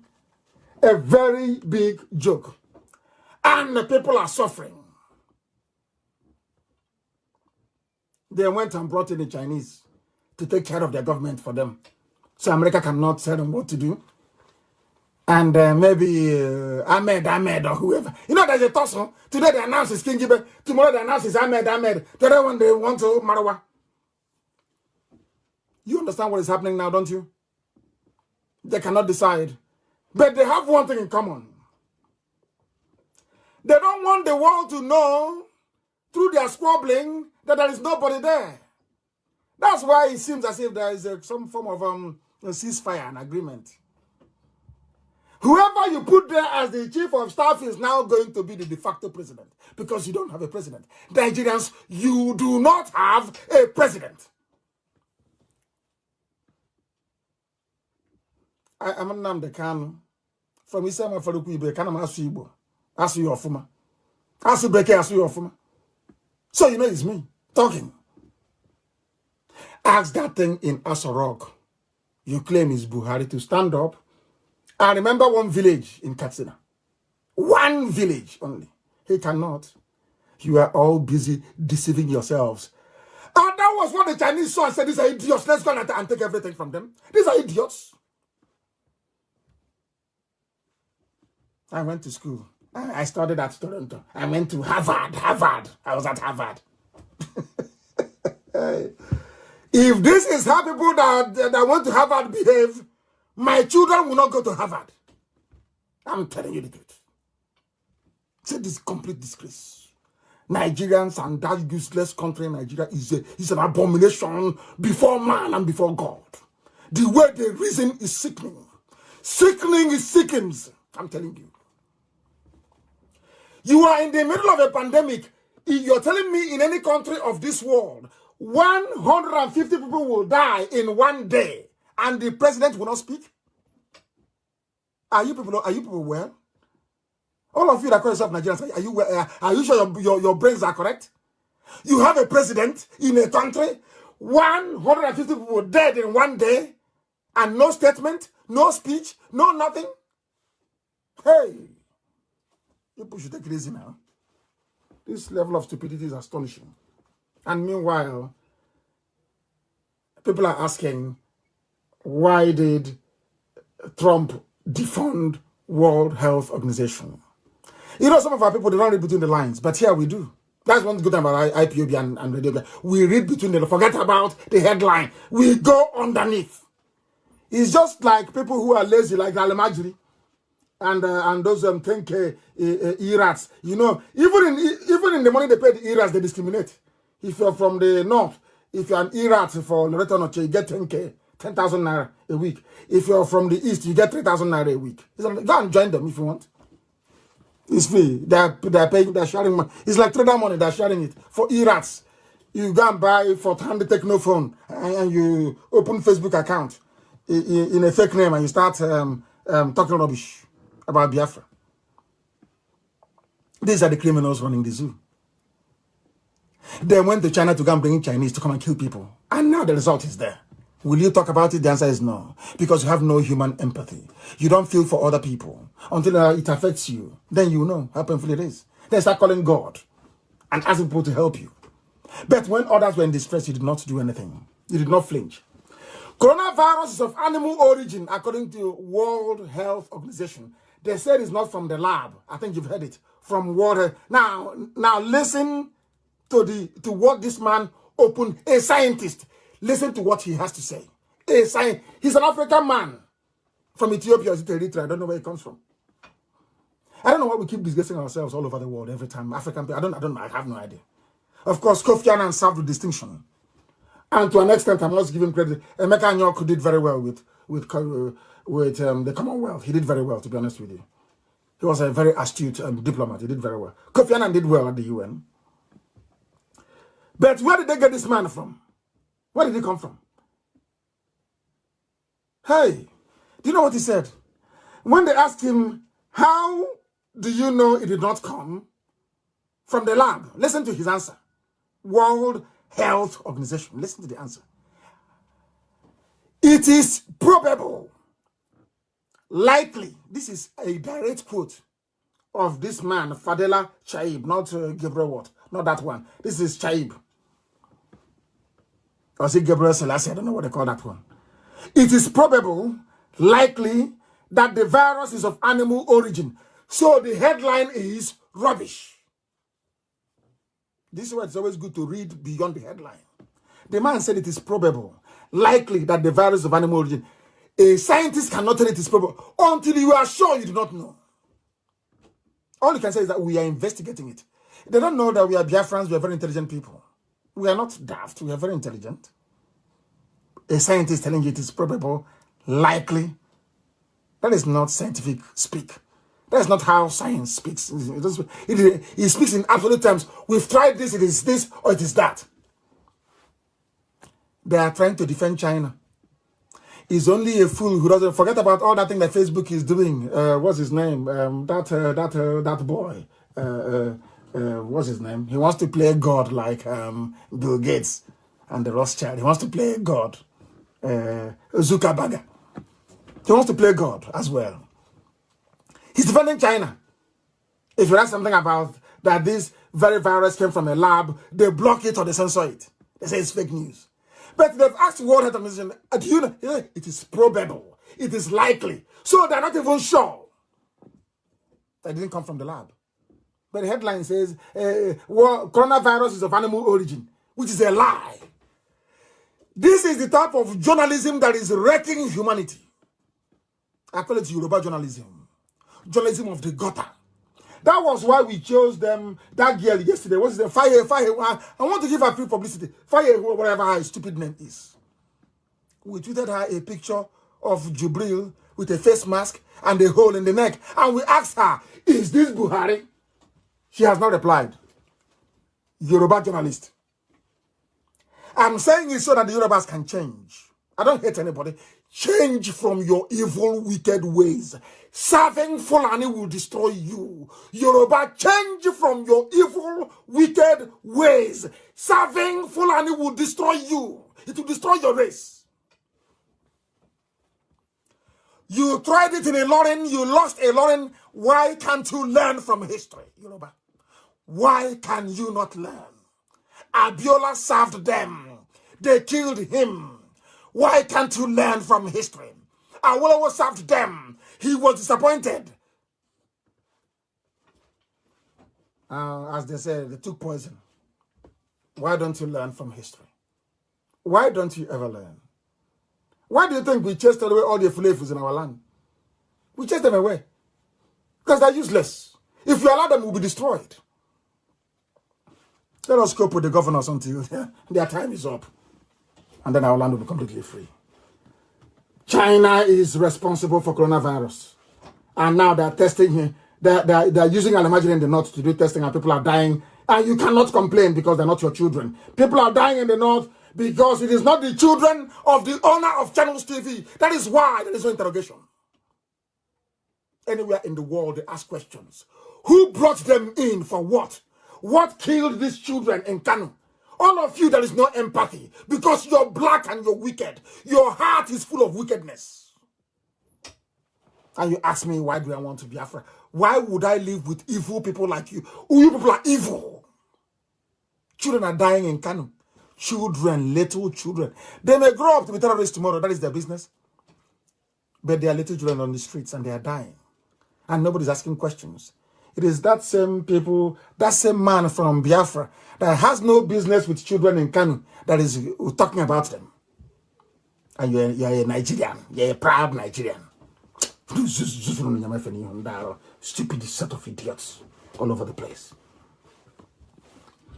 This behavior of going to bring the Chinese, This behavior of wanting to people that hate us to bring them to solve our problem is the reason why black people were enslaved. Is the reason we are the architect of our misfortune. That Africa is poor is because of Africans. The way we reason is horrible. Horrible, horrible, horrible.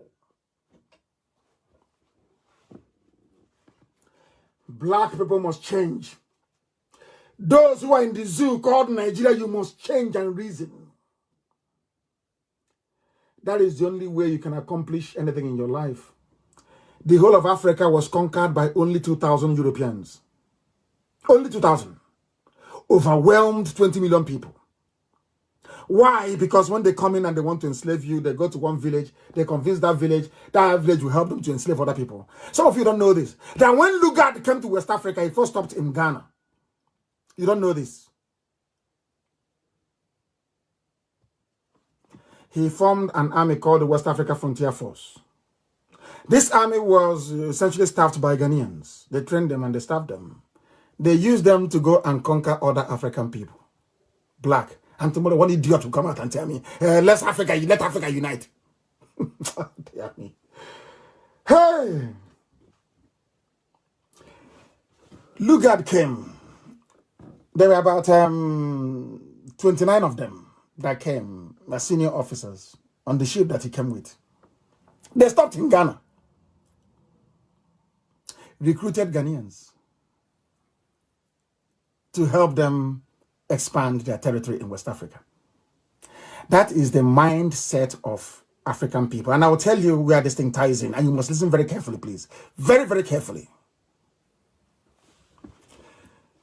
Black people, because of our inferiority complex, anything a white man does is good. Anything blacks do is bad.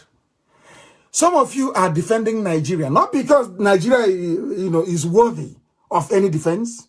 You are defending Nigeria because it was created by a white man. That is all.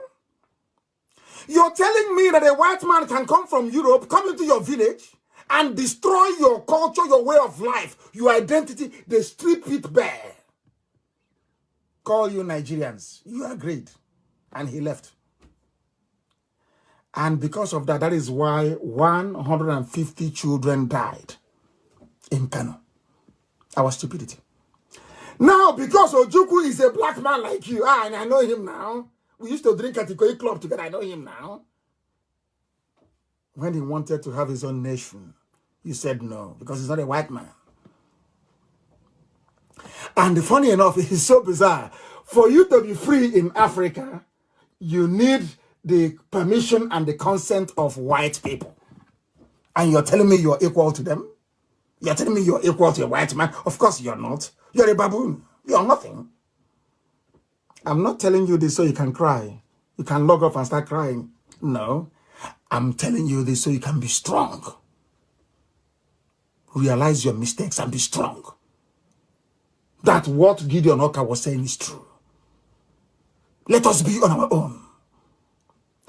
Gideon Oka removed the Janjaweed of the north, the Sharia states of the north. Do you know he removed them? Because in the south, people can reason together. Reason can prevail. And unless a nation decides to reason, you can never, ever be developed. Understand it very well. Only 2,000 Europeans conquered the whole of Africa. And some of you don't even know that our name wasn't even Africa. And it's a lecture for another day. You see that our name Biafra? Why people don't know this? You see Biafra? Some of you said it's from Portugal. It's older than Portugal. Afar region, Afar, AFAR. That underpins this very name that Afrikaners adopted. That you find in Ethiopia, and is a very simple assignment. The name of Africa, this continent that you see called Africa, its proper name is Ethiopia, if you don't know. Biafrans, some migrated, the house of Manasseh, the last set that came, the house of Manasseh, they came via Ethiopia, from the same Afar region. So when I tell you we're ancient people, I know what I'm talking about. Go and do your research. After going around in circles, you come down to what I tell you that is the truth. Do you know that? Africa, that's not the name. The name is Ethiopia. Because the Europeans did not want you to have any connection to your land. And of course, the new version that they brought out and said is they incorporated the Afar name, AFAR, from where Biafra was derived. Because it gave me a lot of joy. When I tell you we're ancient people, I know what I'm talking about. If you have any contrary view or opinion, let me know. You let me know. Let me know. Look at the people that brought in the Chinese. That is a news item. You have seen it. Do you know what I find very bizarre is that white people in Western Europe are more concerned about racism, the Chinese racism against black people than black people in Nigeria. I don't get it. White people are more concerned about the treatment that blacks are getting in China more than black people in Nigeria. And that was where you went to and brought people and claimed that they are doctors, they're experimenting on you. I want you to listen to this, please. What the Chinese are doing to you. And then you brought them in. And now people are dying in Kanu. And who brought them in? Abakiari's gang. They were, hey, he's a King Gibe. King Gibe is a nice man. Inshallah, he'll be chief of staff. Can you believe such rubbish? These are the idiots that brought in the Chinese that are now killing you. And these are Chinese that are calling you all sorts of names. If I call you the same name, you start crying and complaining. Because I'm not Chinese. I'm not Chinese, am I? I'm not white. Let's try and see if we can listen to what they're saying. Are distancing the government from a commercial that's been widely condemned. A commercial. Racist. The ad for a laundry detergent shows an African man's black color being washed off. In China. His foreign ministry says the commercial has not affected relations with African governments. How can it affect it? CCTV's Rowie Ruttenberg reports. Are you listening? They did a commercial. Detergent like Omo or elephant blue detergent in those days. If you're old enough, as I am. If you use that, detergent to wash your clothes in China, it will be as white as new. If you use that soap to wash a black person, they will become white. Pure racist commercial. And you know what the Chinese government said? They are not even admonishing the company for doing it. They said, no, don't worry. This doesn't matter. We still have good relations with Africa. And the same people who are responsible for this, you call them leaders. That is what I don't understand about black people. The same people now in Asorok, responsible for bringing these races in. You call them leaders. You call them our leaders. And I'm asking you, are you sure you're well? Are you sure your brain is okay? Unbelievable. Unbelievable. Our stupidity is too much now. Hey, come on. Let's be fair. Our ignorance is just is astonishing. It shouldn't continue. Should not continue. And cannot continue. Cannot continue. Honestly speaking. Throughout history, we African people, we have always been the architect of our misfortune. People say, but tell us the way forward. That's what we're telling you. Freedom is the way forward. Freedom for everybody, including Alamajiri. Freedom for everybody. Revolution is the way forward. There's no other way. How can you solve this problem? They asked Funtua. He said it's an insult to ask me to become the chief of staff because he stole money when he was in MPN with Fujro to fund his own. Basically, his construction firm is Fujro. You know how much they stole? Ibrahim Taher, Malediko. These are Fulani men. They stole billions. That idiots fighting corruption, and you believe them. That's how sad your lives are. Very, very sad indeed.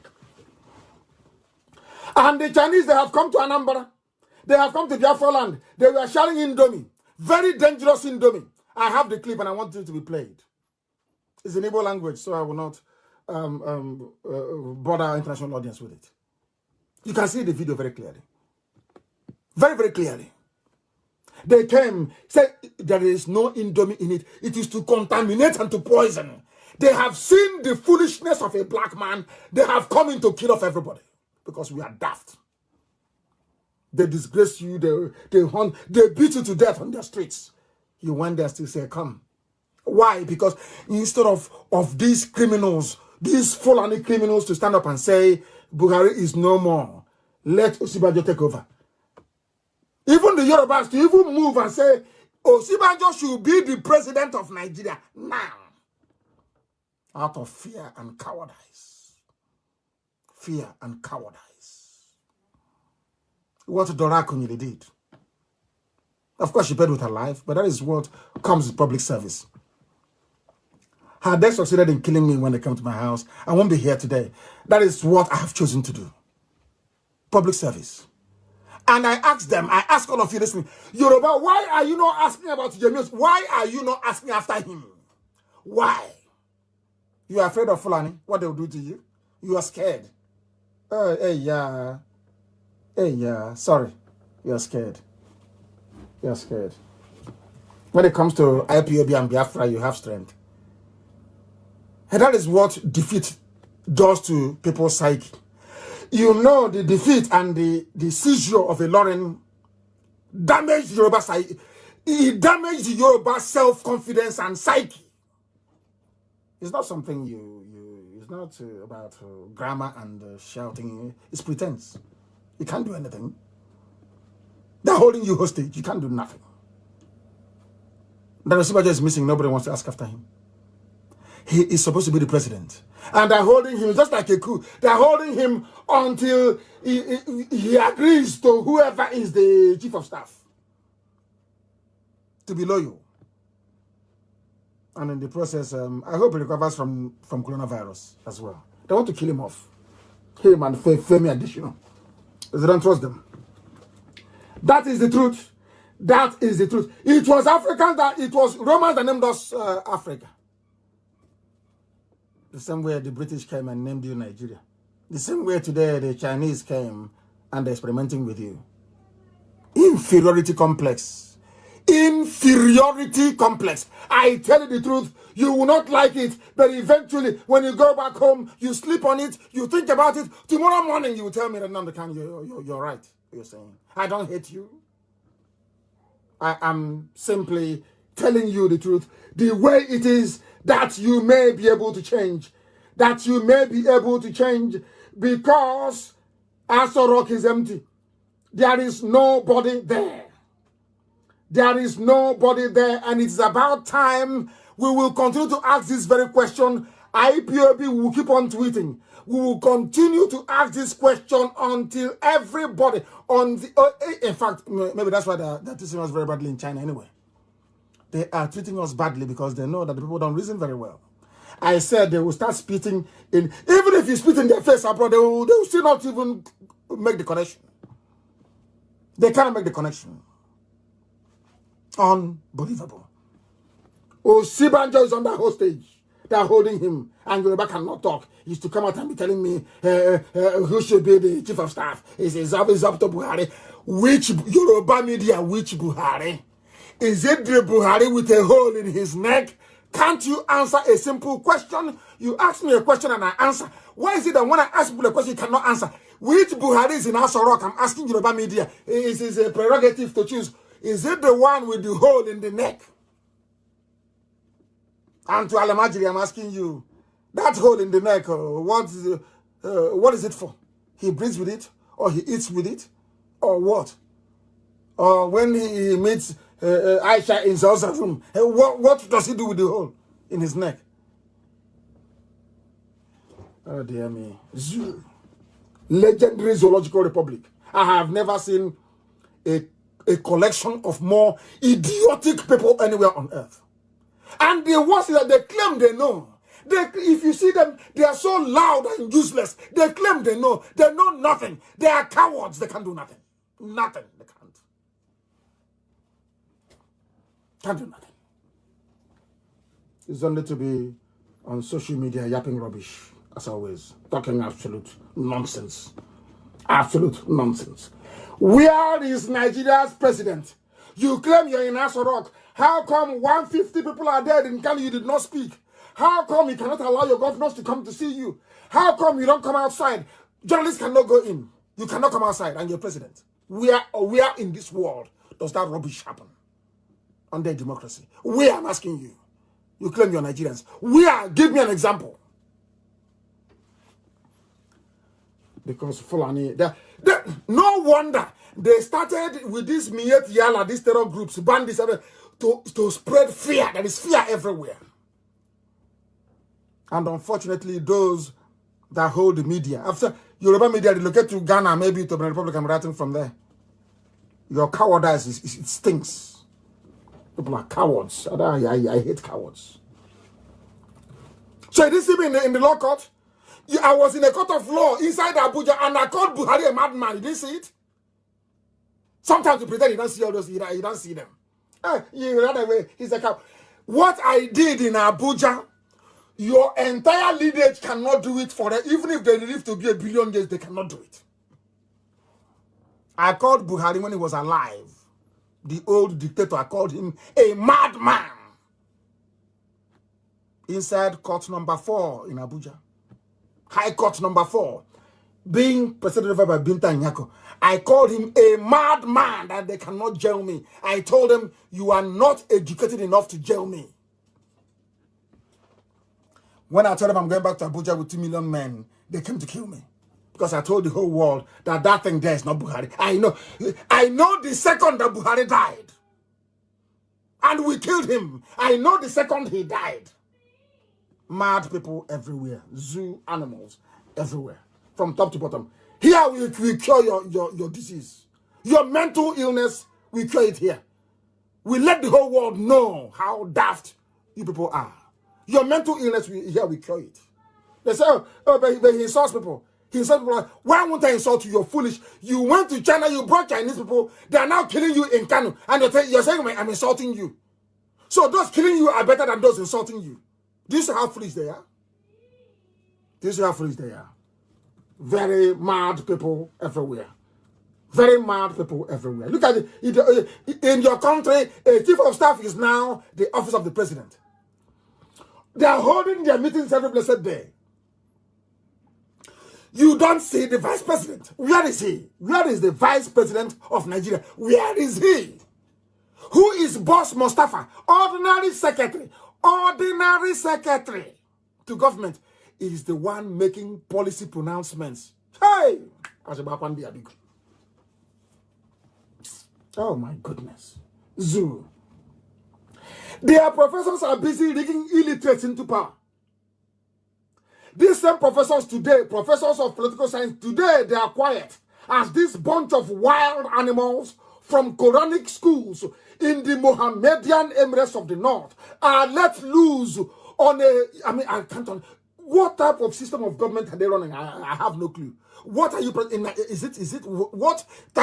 What system of government are you running? Government by a chief of staff. A government by chief of staff. Is that what you're running? No president, no vice president. Government by chief of staff. You're telling me that somebody comes in now, you're hustling. All Jubril does is to the actor Jubril is in Cuba. Maybe it's even. Are you sure it's not the Femi Adesina that's wearing the mask? Maybe it's him, or maybe it's Femi Adesina that's wearing that. I think it's him. I need to check the height and everything. I'm asking our M branch to try and find out. Is it Femi Adesina that's wearing that mask? Maybe it's him. I think it's him now. Because if you come on duty, they give it to you, you can wear it. And take pictures. You people don't know what is happening in Abuja, do you? You have no clue. You have no idea. I feel sorry for you people. I feel sorry for you. When Lugard came, he called it the Mohammedan Emirates of the North. Their name was not Northern Nigeria, not Arewa. Mohammedan Emirates of the North. Very dumb people. Can you imagine Boss Mustafa, ordinary cabinet secretary? His job is to take minutes during meeting. He is now in front of Channels TV making making policy statements. Ordinary cabinet secretary. Hey, oh my goodness me. My goodness me. Do you see why I call Nigerians animals? Do you see that those monkeys in a gown you call Don and professors, do you see how foolish they are? Have you seen how useless they have made your lives? You call them Don. Have you seen how foolish they have rendered your lives? You are a Don. University of Abuja, they have political science. They have professors there. Dear professor, are you telling me that ordinary secretary to a cabinet can come out and begin telling their country about government policy? Are you telling me that? Oh dear. Oh dear me. Oh dear me. Where on earth, in any democracy, did you hear that a lowly, non-elected, non-constitutionally recognized position as that of a government scribe, somebody who writes, is brought out in front of the people as the spokesperson of the government? Not to talk of making policy pronouncements unbelievable. What does this tell you? That there is nobody in Asorok. It tells you there is nobody inside Asorok. It is empty. There is no Buhari. He is in Saudi Arabia in a shallow grave. As shallow as the one they threw somebody in and claimed it was Abakari. Instead of Yoruba media to investigate, they are busy propagating evil. Let us look at some of your intellectuals, because they are part of the problem of the zoo. Your so-called Don. If you have any paper saying graduate of political, go and burn it tonight. Go and rip it up. Because before you become as foolish as that certificate. Let me tell you what is happening in the zoo. I want to examine the academic dons, the so-called intellectuals, and heaven knows what other title they have. We must ask them tonight, are you the people that taught all this alamajiri and your fellow Nigerians how to reason upside down? Are you responsible for it? Lecturers. Maybe it's sex for grade, isn't it? Are you the people that propagated the notion that a chief of staff is as powerful, is a powerful position? Who told you that? From where? Which textbook? Which government? Where on earth a chief of staff is powerful? Who told you? From where? Until today, nobody has told me who the chief of staff to Obasanjo is. If they're powerful, why don't we know them? But we know some ministers from that era. If they are powerful, how come? Okay, how come somebody hasn't come out to say, I'm an elder statesman. I was chief of staff to Shagari. Do you know the secretary to the government under Shagari? Do you know were they powerful? Because if they're powerful, we would have known. We have about Second Republic minister, Second Republic lawmaker. Have you ever heard of Second Republic chief of staff to the president? That is to tell you it is an insignificant position. Insignificant. It doesn't have any weight. But they are the ones going to Germany to go and negotiate, to bring light to you. And they're the ones that went to negotiate with Siemens. And I'm asking them, are you the Power and Mines Minister? The answer is no. What are you doing there? And why is the EU, condoling with you, with your family when you're dead? Because you give them money. You bribe them very well. You know how to sort them out. And that is what you're telling me you have certificate, political science in the zoo. And in fact, if you read political science in the zoo, if I meet you anywhere, never ever mention it to me, please. Because I won't talk to you. Go and do another degree. You're a political scientist about lunatics everywhere. Everywhere. You have turned reason upside down. Turned people into zombies. Telling me you're a dumb, you're a professor of political science. Like professor of microbiology. Dumb fools everywhere. Dumb fools everywhere. What Boss Mustafa is doing right now, until they appoint a substantive chief of staff, is the job of Osibanjo. He should be the one leading. We should be seeing the face of Osibanjo every blessed day in the absence of Buhari and the Jubril that is marooned in Cuba. Where is Osibanjo? I would ask. Yorubas must rise. I know they will not, but I'm just saying it. Yorubas must rise up. I heard some of them saying that they fought Abacha. It was the last of Abakoba. The man who actually fought Abacha was a Kweme, for your information. He formed the G32, from which PDP emerged. It was a Kweme that fought Abacha to a standstill. Shoyinka was abroad, fled abroad. Tinubu, you're looking at, ran away from the zoo. For your information. They bamboozle you with Yoruba media. They turn a story upside down. All of you were listening when I said that Abakari was brain dead and on a life support machine that will be turned off at any moment.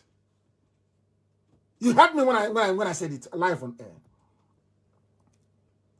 When some idiots from somewhere started tweeting their rubbish and they said they've broken it. Fools. That's what Yoruba media does with your brain. Tell you we fought in Nadeko. It was a Kweme that defeated Abacha. He formed the... Go and ask, go and do your research. That's how they convince you to go to Yoruba churches. Abandon. That even some Biafrans are going to a church pastored by somebody called Suleiman. And your name is Nwachuku, the Son of God in heaven. And you're going to a church pastored by somebody called Suleiman. I feel sorry for you. Because you don't know who you are. It's all that game that they're playing with their media. What Fulani have done to you in the arena of politics, the Yoruba media have completed with their shambolic media, their gutter Lagos Ibadan Expressway media. Yoruba, if you want to show that you're a nation, fight for Duduwa. Ask for where your son is. That is the least you can do. That is the least you can do. That's the least you can do. Fight for him.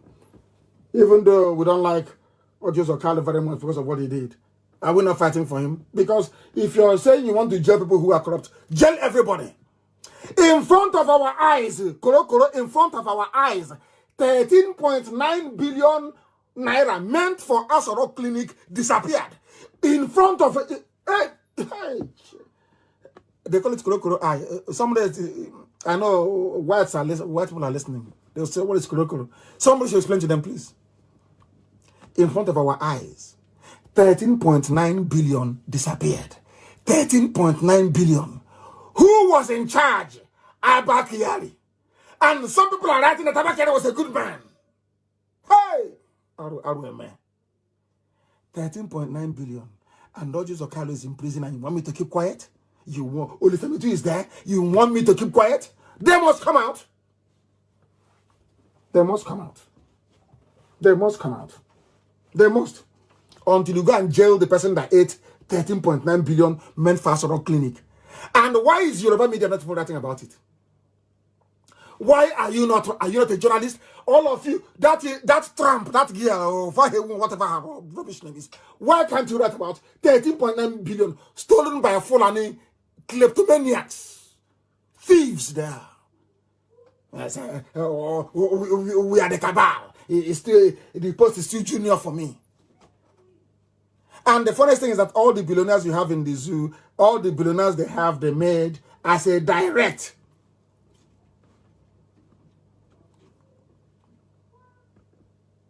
input from oil sales, isn't it? That's how they made their money, all of them. From Alakija to Dangote is a money launderer. He launders money for them. Who doesn't know? Which billionaire do you have in the zoo that you have is that directly attributable to oil? Isn't it? Obasanjo was there, gave his license to everybody, gave it to his brother Adenuga. Every day, keep sharing it. That is why every time they run to Fulani, they have this alliance. You're going to lose Yoruba land. What happened in London is going to happen everywhere. But they cannot succeed in Biafra land. You see what they're doing in Ohafia and everywhere else. In Ungwa today as well, we've seen all of that rubbish. And they know one day we'll rise up. And everything that they do, I remind the world what they're doing. So any day we'll rise up. You won't come and be telling me your rubbish about secession. Because if I go to a meeting and a white person tells me about secession, I'll go there and I'll slap the idiot. I'm telling you the truth, I'll do it. Then I'll go to prison in the Western world. But that's rubbish. Now that they are killing people, you cannot see it. Now that Fulani soldiers and Janjaweed are everywhere killing, you can't see it. pretending they will rise up. It's no longer be. We'll get there very shortly. We'll get there. Abakari stole 13.9 billion in broad daylight. And the EU are calling him a statesman. And the EU is fighting corruption. He went to negotiate. Nobody in Germany asked him, this one you're coming, are you the minister responsible? Is that your portfolio? Because they are part of the gang. They know that Buhari is no more. And to buy their silence, they are shipping money to them. And the time now is 7 minutes past the top of the hour. I don't know if people have the data to continue listening to me this evening. But those on radio can continue. Those who, if your data is finished and you want to disengage, I can understand. You can go maybe to the app, or you can go somewhere else to listen. If you feel that Facebook Live is too much for you, I will excuse you quite gladly. But we must preach this gospel. It's very important, please. Very, very important. We'll preach it. I am now going to give you the names of your professors. They love to write for Vanguard or Sunday. They write They write. They spend 2 weeks researching what they're going to write. They plagiarize from all over the world, and they sit down and they compose, cut and paste. And they'll be, the grammar is sweet. Oh, that's what they'll be saying. Rubbish. Absolute rubbish. That is a Professor Akinwande Bolaji Akinyemi, a professor. The former, is he still alive? I don't know if he's still alive or not. He's a professor, born in 1942. Prof. There's another professor, Joe Uche Angela Ogu, former foreign minister. I'm calling out their names. These are professors. Because I want you to go and ask them, please, dear professor, in which system of government is the chief of staff more powerful than the vice president? Please tell us. That's why I'm calling their names tonight. Shame them and disgrace them. So when they write their junk again for any newspaper, you know they're idiots. Once you say, I remember what a friend told me many years ago in London. He said, if he goes into a meeting and somebody says, I'm a professor and that person is a black man from Africa, he will punch him in the nose. Because they're useless. Honestly, they're just useless. There is coronavirus. If you have professors of microbiology, where are you? Your mates are abroad developing vaccine.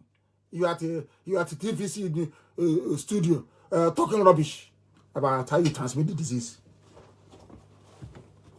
Here we don't have pity for idiots. There is Professor Sherif Folarin of Convent University. He's the professor and head of the Department of Political Science and International Relations. Big title. And I'm asking him, I am asking this international relations man, where on this earth does ordinary secretary to the cabinet come out in front of the television to make policy pronouncements for the government?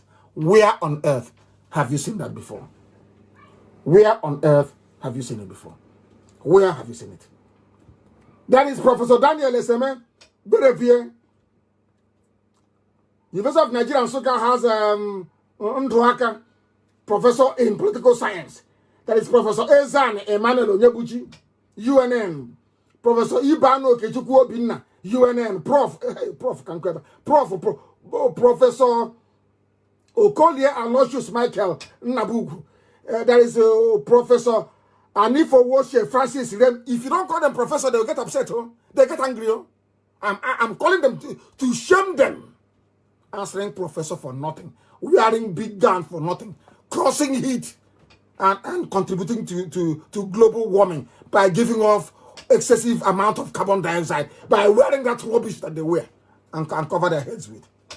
Professor my food. Professor Babalawe Gabriel Olatunde, but the funny thing is that there's no Almajiri here. Very, very sad indeed. They don't go to school. They do not go to school, do they? They don't go to school. Very funny people. Very funny people. Professor Ikegwa, Professor Onwachuku, Professor Onanka, Professor Njoko. I want to ask all these professors, where did you learn on this earth that a chief of staff is more powerful than the vice president? Where on this earth did you learn that ordinary secretary to the cabinet, Boss Mustafa, can come out and make a statement on the position of the government is unbelievable. That is to tell you, all these things, they lead to one fact. There is nobody inside Asorok. It's empty. Absolutely empty.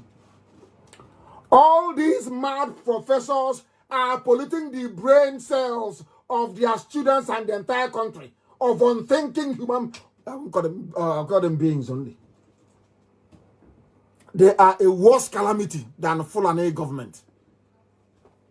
They cannot come out and speak and say this is not how a democracy should work. Professor My Foot.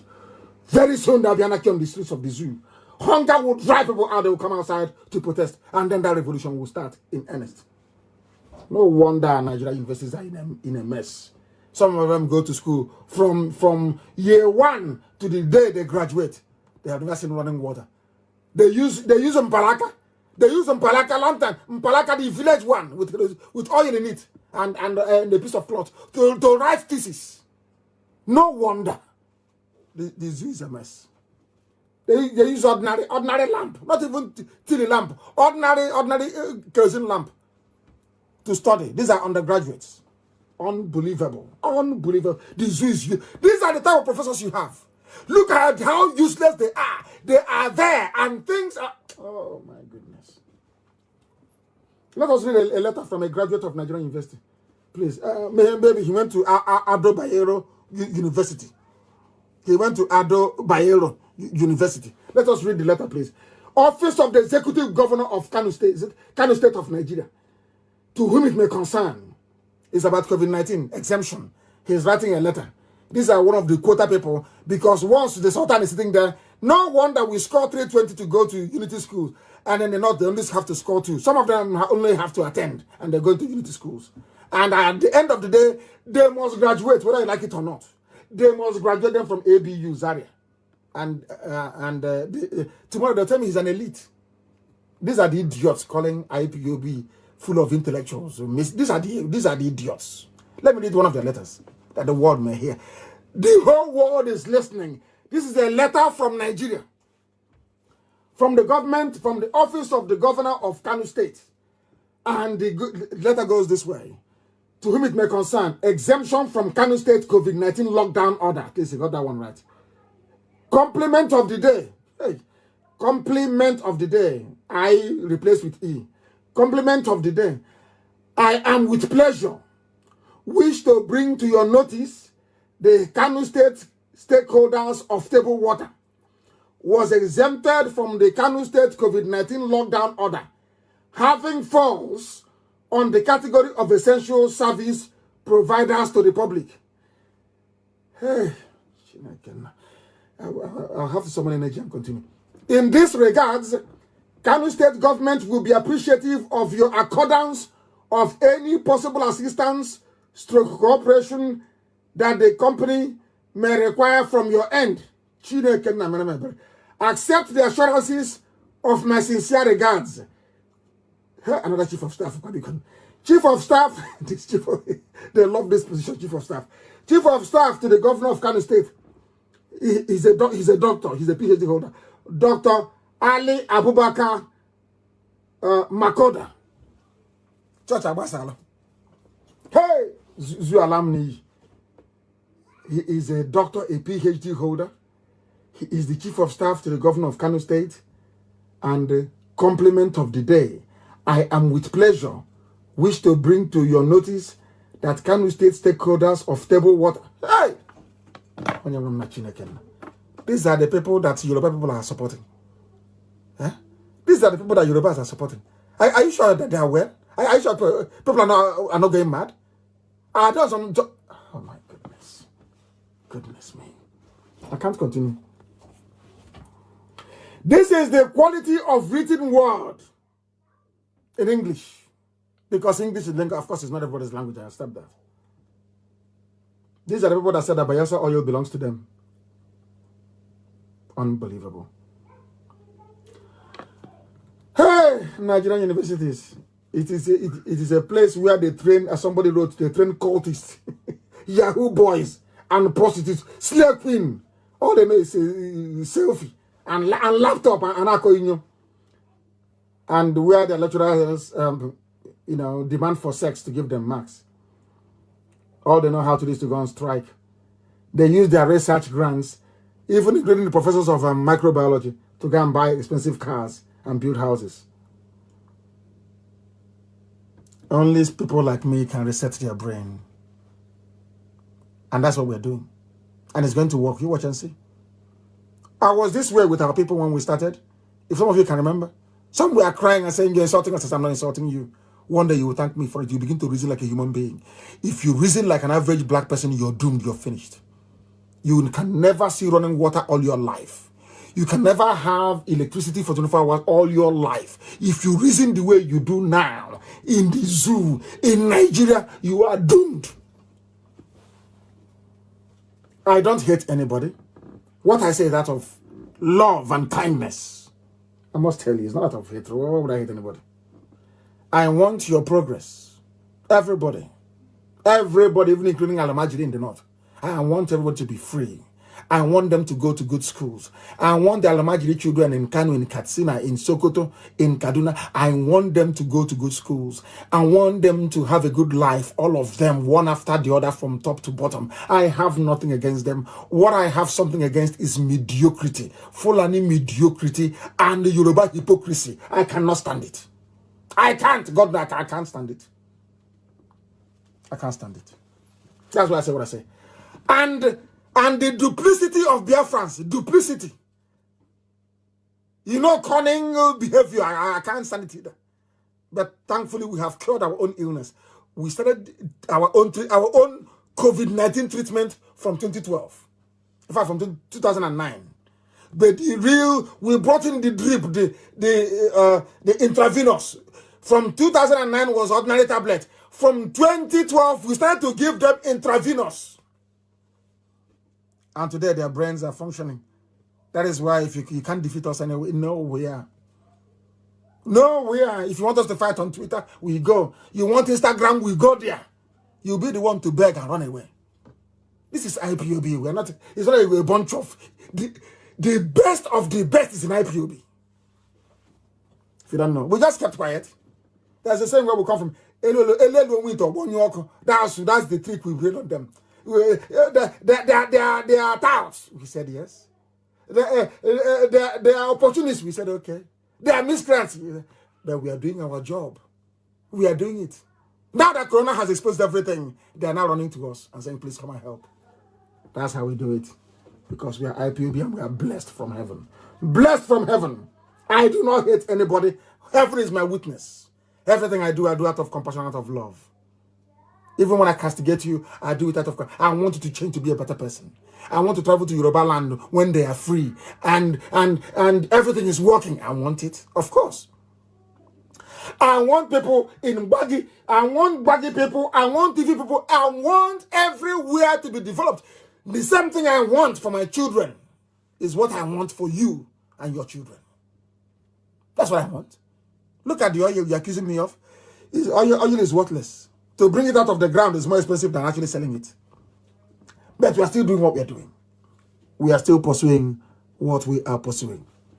I hate mediocrity. I cannot stand it. And you know why we are the way we are. Some of you may have forgotten, but I'll remind you.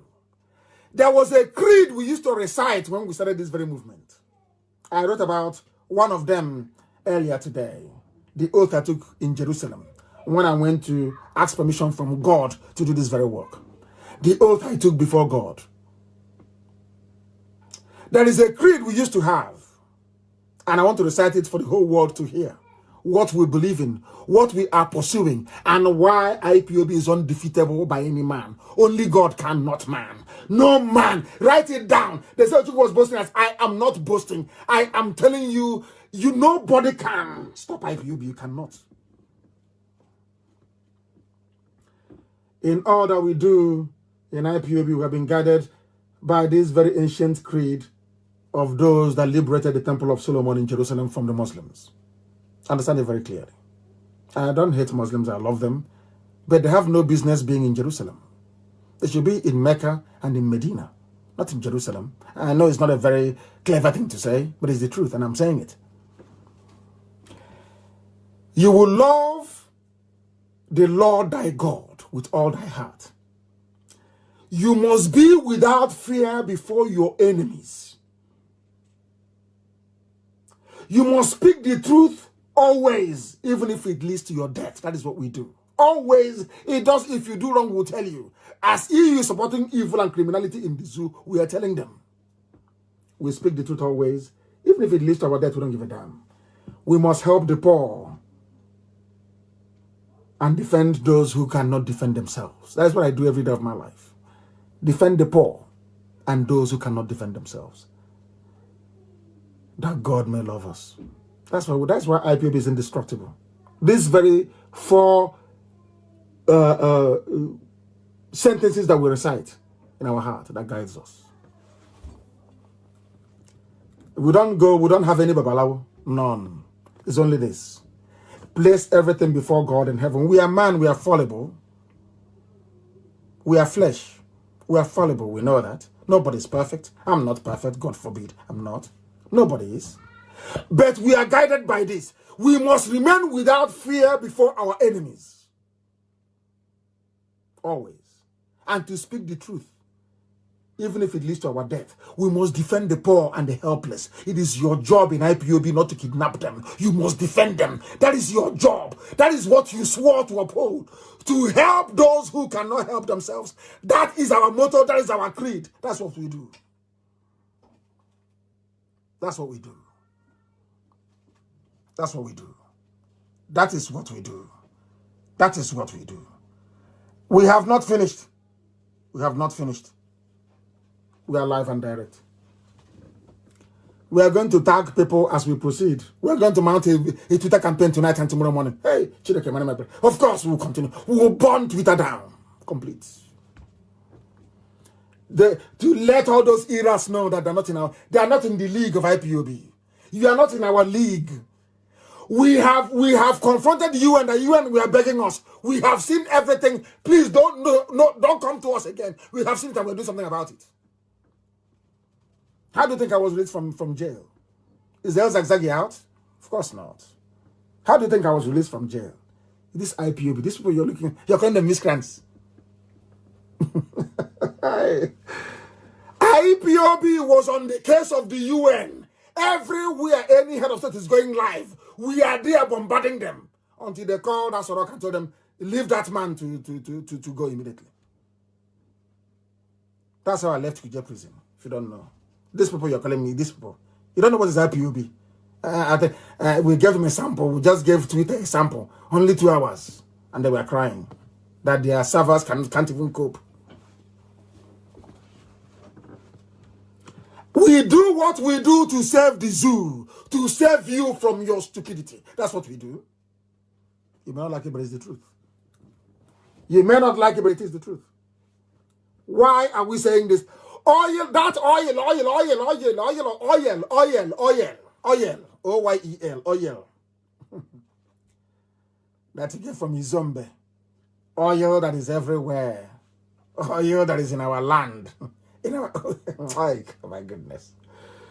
Hey, dear me.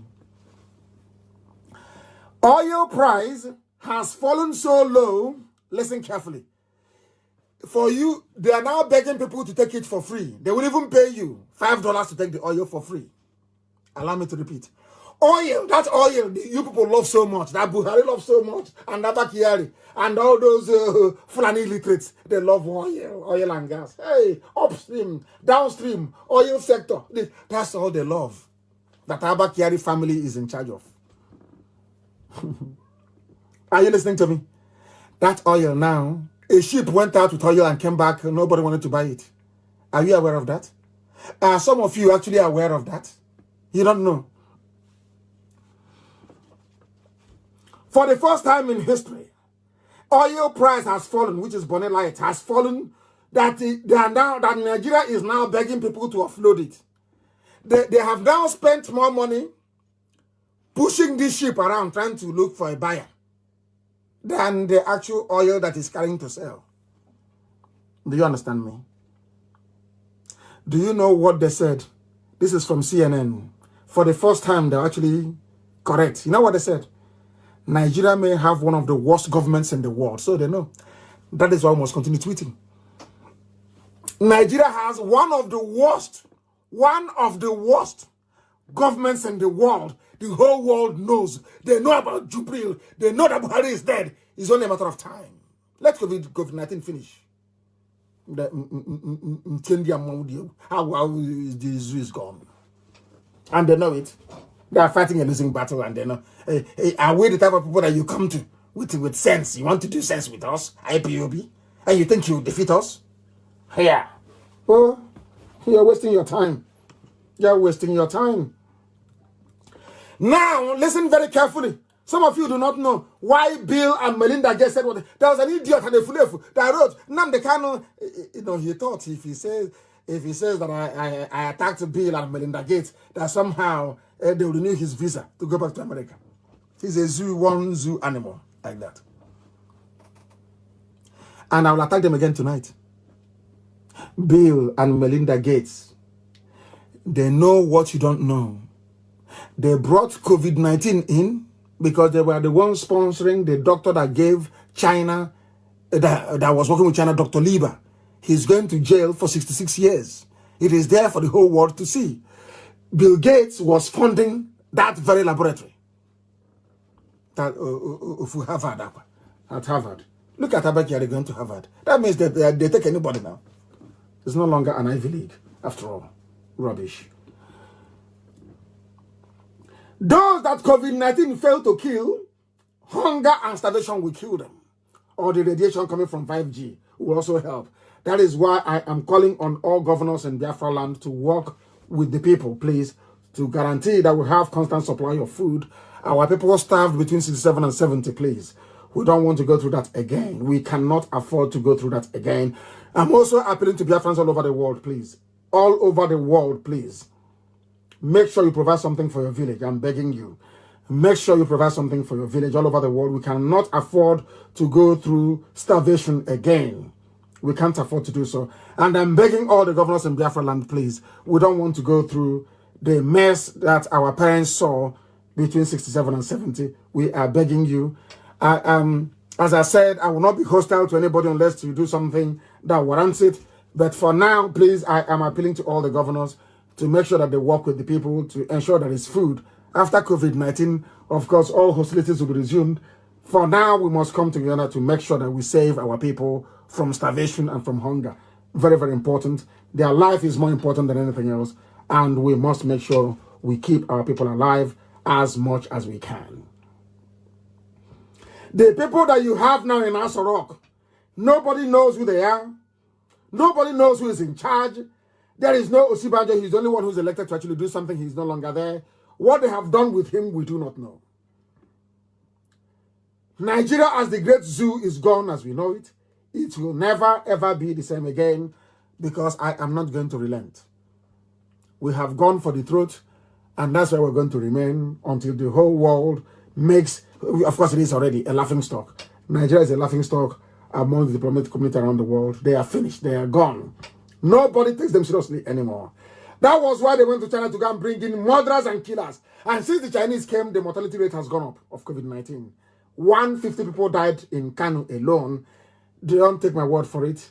Daily Trust, which is a Janja witness, carried it. So go and ask them, it is there. They are digging graves even as we speak right now. They are digging fresh graves in mass burial sites in and around Kanu City. And now let us go to the main one that some of you will be shocked to hear about. You know that Nigeria runs what is called a rentier economy. They only have one produce, they only sell one thing, and they import everything else. That is the economics of, the Janjaweed economics of Fulani people. Now, as I've been warning you for very many years, it has come home to roost. And now let me tell you what they're saying. States may get zero allocation in June over oil price crash, says Governors Forum Chairman. I will repeat. The State Governor and Chairman of the Governors Forum, Dr. Kayode Fayemi, has said that states may get zero allocation for federal accounts and fiscal commission in June owing to the drastic fall in oil prices around the world. Are you listening? There is no more money to pay teachers. No more money for those that come for monthly allocation. All those corrupt traditional rulers. All those corrupt ex-politicians. that go to government house every month to go and collect allocation, there is no money for June. Remember when I told you to join Biafra? Remember when I told Nigerians that freedom is the best way forward? That things are no longer working? They laughed at us. They called us all manner of names. They said everything about us, even some of them unprintable. Do you know what's happening now? There is no more money to allocate to states. Are you listening to me? This is from the Ekiti State Governor, the chairman of the Governors Forum. No more money to allocate. No more money to allocate. The zoo is gone. As they say, it's over for the zoo. They're finished. Common unseen virus, a tiny virus. The so-called giant of Africa. The most populous nation, black nation, people talk rubbish. That's crashed. There is no money because in any civilized part of the world, once you fail to pass your budget, you're finished. They can no longer pay teachers. They can no longer pay their workers. Pensioners are doomed. On top of that, there is a lockdown. There is coronavirus everywhere. A perfect setting. Unless the people rise up now to revolt, 100 million will be too small, the number that will die. And then you'll know that Bill and Melinda Gates, that they descended from Lucifer. Are you listening to me? There is no money for allocation to states. Are you listening to me? There is no more money. It's over. It's finished. The party is over. It's gone. You're talking. Buhari should choose his own chief of staff. I bet they know that Buhari is no longer there. You are deceiving yourselves. You are lying to yourselves. You are deceiving yourselves. You are lying to yourselves. In my life, I never lied to myself. Tell myself the truth. And now the setting is perfect. And let me tell you what EU will say. EU will say that Fulani terrorism and banditry, or should I say Mieti ala banditry, well, you know, before they used to say, when I go to all these meetings with the UN and all the rest of them, they used to tell me that, oh, Mr. Kanu, the reason why they're attacking you is because they're looking for where to graze their animal. And I asked them, okay, is that what happens in your place? They, no, it doesn't happen. That's why we are working with them, with the pastoralists to try. Imagine them. Let me tell you what they will say. Because what the foreigners are doing now is trying to use the chaos to advance and to invade.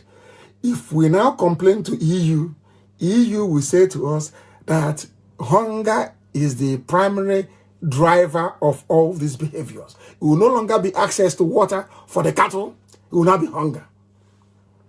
So if they are smart, so to speak, if they are actually intelligent, to be honest with you, the Fulanese, I mean, now it's time to invade the South. Now it's time to Islamize everybody. If they are smart, that is. If they are smart, that is. Now is the time. Now is the time to invade. I'm telling you that. Now is the time to invade. Are you listening to me? You are now at the mercy of the Janjaweed. They control the army. They control the police. They control civil defense. They control the Air Force. They control the Navy. They control everything. Even the little man that is left, they're the ones controlling it. The ones that Abakari did not steal and his family, they're controlling it. And you know, people are hungry all over the world. Maybe by tomorrow, the U.S. ambassador in Abuja will call for more money. They'll give her more money. Maybe they'll give her maybe $2 million. The British High Commissioner, they'll give her maybe $3 million. The EU, they'll give EU $5 million as bribe. So that when things start happening, they'll say, is it hunger? Oh, there's chaos everywhere. There's hunger. And that's why they attacked. Meanwhile, they're happy. They're killing you. You don't know that the EU is happy anytime that the Fulanis kill people because your population is reducing. It is coming down. That's what they want. It was written many, many years ago, 1973, by Dr. Henry Kissinger, that Africans are so stupid, you need to depopulate them. They are useless. They have many resources, but they are hopeless. It's now happening. So anytime the Fulanis kill anybody, Britain and Europe, they're very happy. Hey, they're very happy. They're very happy. At least the population of those monkeys is going down, so they're very happy. But you don't know, do you? Only here will tell you the truth. And the truth is what will set you free. That is why they attack the army, Nigerian army themselves. When I complained to the world, I went to America. I was telling politicians on Capitol Hill that Nigerian soldiers they are more deadly than Boko Haram. Nobody believed me. But do you know that Nigerian soldiers have repeatedly attacked remote villages in Ebonyi State? Umuogudu, Akpu, Mbo, Haupu, the government area of Ebonyi State. Constantly, the Nigerian army, they come because they come and IPOB will repel them. They come, the Janjaweed, the Fulani terrorists, Mietiala will come, will repel them. They will come. They will not send the army to go and clear the way for them. And the army will come, kill our people, sack our villages, burn down our houses, destroy our crops, and then the Mietiala can now move in to occupy the place. While, meanwhile, Dave Umahi is there. As an Igbo leader. I said I will not criticize anybody, but what's happening in Ebonyi State is terrible. And when you go outside, and when I tell the EU that they're killing us in Ebonyi, they will say, oh, but it's that they're looking for water for their cattle to drink. A whole EU. They're looking for water for their cattle to drink.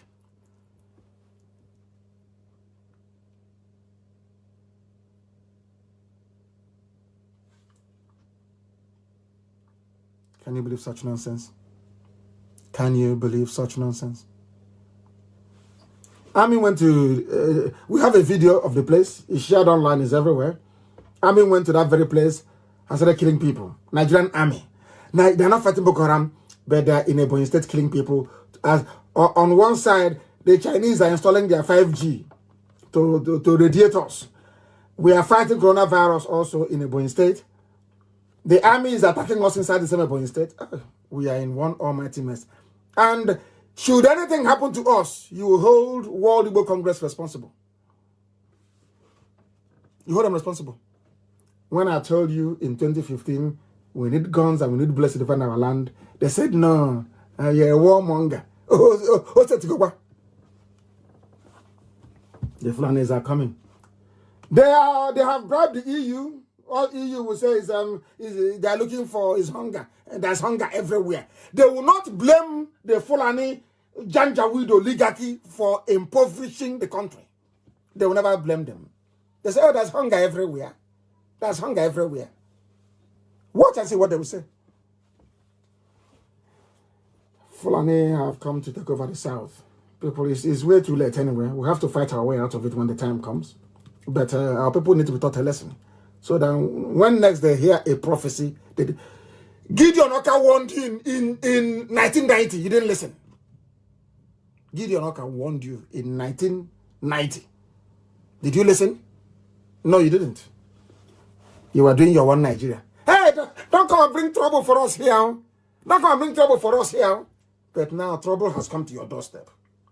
The army are in Ongwana killing people for no reason. If the Fulanis come to your farm and destroy your crops and you drive their cattle away, they will call the nearest Nigerian army formation. They will come and start killing people in the village. And will Yoruba newspapers write about it? No. Will channels report it? No. That they are doing a drama, a carousel to somebody you're interviewing. You're doing a job. Unbelievable. Unbelievable. Zoo. But it is not limited only to Biafra land. I want to tell you the level of compromise and deceit at the heart of Yoruba journalism. Deceit.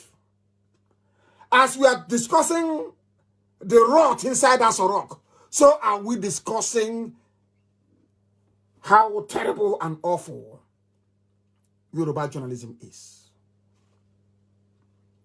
This is Punch newspaper, a Yoruba paper, writing about a Fulani attack in a Yoruba village. That's why I told you that cowards should not be journalists.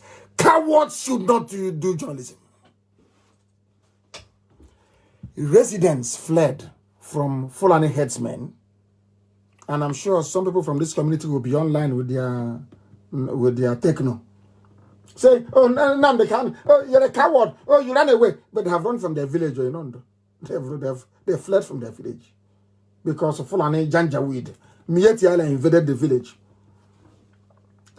No fewer than 5 villages were sacked in Ondo. You know what Punch said? Allegedly. Reportedly. Reportedly. Are you listening? They said Facebook should leave us alone. They are panicking. Facebook is panicking. Punch news Yoruba paper. Yoruba people called a Yoruba editor and said, I don't know how to speak Yoruba. It's up by me or whatever. It's Akami, I don't know. Said, we are being attacked. We've been sacked from our village. Benny, I think they said Benny. We are being attacked in our village. A Yoruba editor wrote, after finding out that it is true, that these villages were being attacked in Adejubu, Adewole, Olotin, Olondan, and Jojo, in all are in Akure local government area. Yoruba people found a Yoruba editor and told him, we are under attack. These villages have been sacked in Yoruba land. You know what he said? He wrote, allegedly. Allegedly. We are reportedly sacked. But let one Fulani, let one Miyetti Allah terrorist fall in the encounter. You see them. Oh, Fulani man was killed. A Fulani man was killed. Oh, police is angry. Army is angry. That is the zoo you're in. That is why I call Nigeria a zoo. That is the zoo that you're living in. And I'm not more now, but yeah, in the spirit. I must preach this gospel. I have to. I know for some of you it's a drain on your data, but I have to preach it. I have to. I have to. This was the reason why 30 years ago, Gideon Oka warned you, they are coming. They are now killing in Ebonyi. They are killing in Ondo. They are sacking villages in Benue. Everywhere is under siege. The army and the police are at the disposal of Miyetti Allah. Miyetti Allah control them. These are terrorists. All of them terrorists from police down. Everybody in the zoo. In the zoo. What Gideon Oka did is a kind of Biafra that he was looking for. Said to leave the Janjaweed to go. You people are deaf and dumb. You are deaf and you are dumb, all of you. Leave the core now north to go. The Sharia north, leave them to go. But you won't listen. Look at where you are now. They run the economy down, flatten everything. There is no investment. Nothing is working as parochial.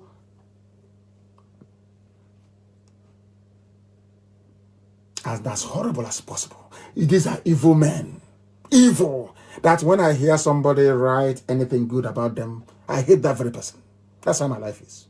I don't tolerate evil. I don't tolerate evil in my... I don't. God is...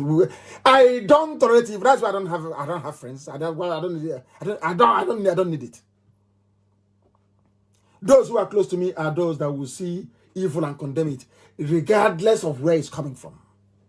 You condemn it and say it is bad. We are not joking. We are very, very serious about what we are doing. That is why we are pursuing Biafra the way we are. I don't want to bore you this evening with additional videos of what people are saying about Africa, because it won't affect you, will it?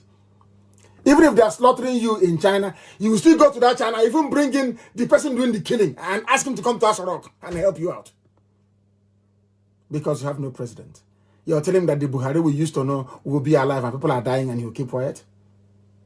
His favorite Alamajiri will be dying in Kanu and he'll keep quiet. Is that what you're telling me? Buhari? The old Buhari we used to know? And Yoruba journalists, they see all these things with their 2 eyes. But because of ambition, and let us get one over the evil, you are supporting evil. That evil is not in Ondo. It's in Oyo. The same evil that took Ilorin from you, it has come again. I'm not asking anybody to work with us, but if you don't work with us, you're doomed. You're finished. And why won't they kill us all off? Nigeria was created to not to make you a human being, but to enslave you. That is why people are fighting to preserve one Nigeria, a product of a white man. I can't understand black people. I can't understand black people, for goodness sake. Before 1914, who were you before 1914? Hey, who were you? The Janjaweed, they think without, they are fighting for one Nigeria because they need access to the sea and they need access to the oil. That's all. The Yoruba can give access to the sea. And we can pipe oil to them. And that will be it. Those people, after all, they are related to people in Ilorin. Ilorin is an emirate. Ilorin is a Fulani emirate. So they are related. They can give them access to the sea if they want.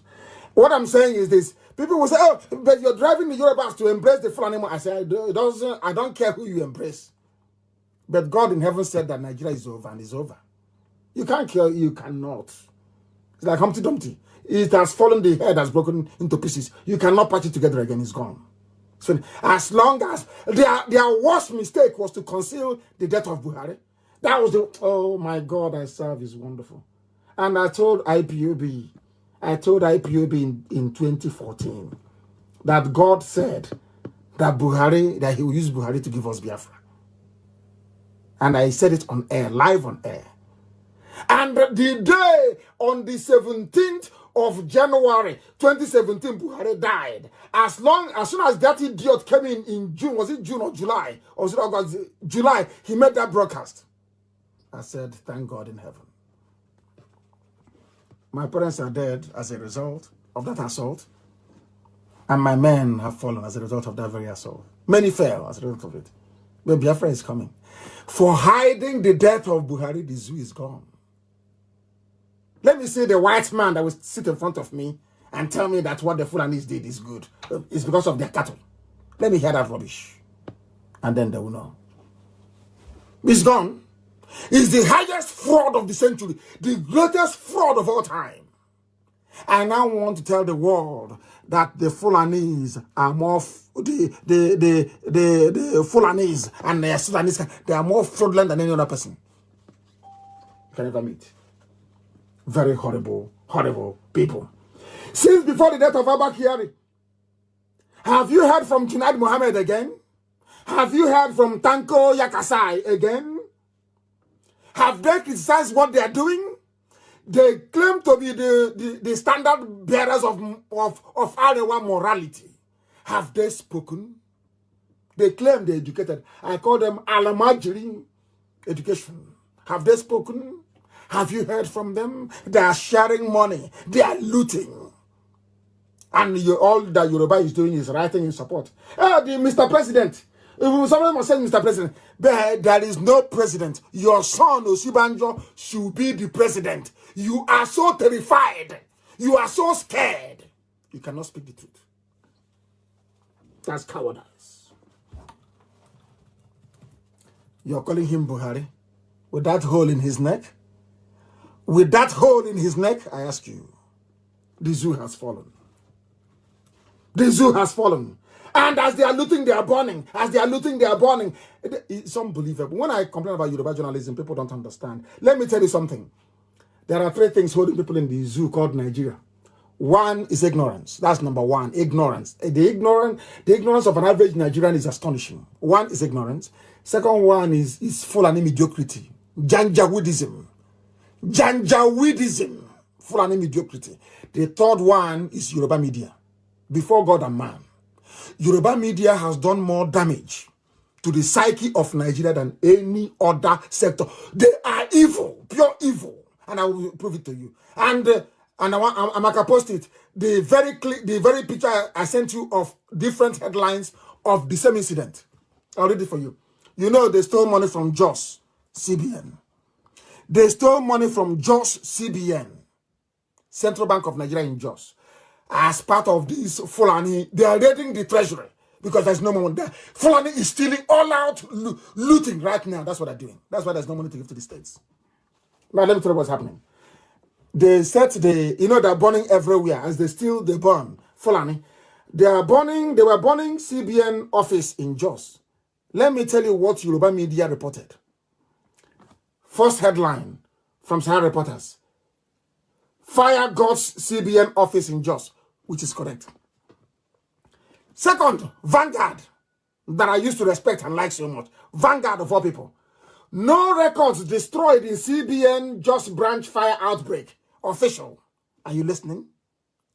Are you listening? They never bothered to send any investigator, any reporter. Go and see if that building was burnt or not. They sat in their offices and said, no records were destroyed. They've not even told you if there was any fire at all or not. We'll continue. Pause. What did Pause report? Pause said, CBN, oh, not their reporter. And I keep asking them, don't you people have reporters?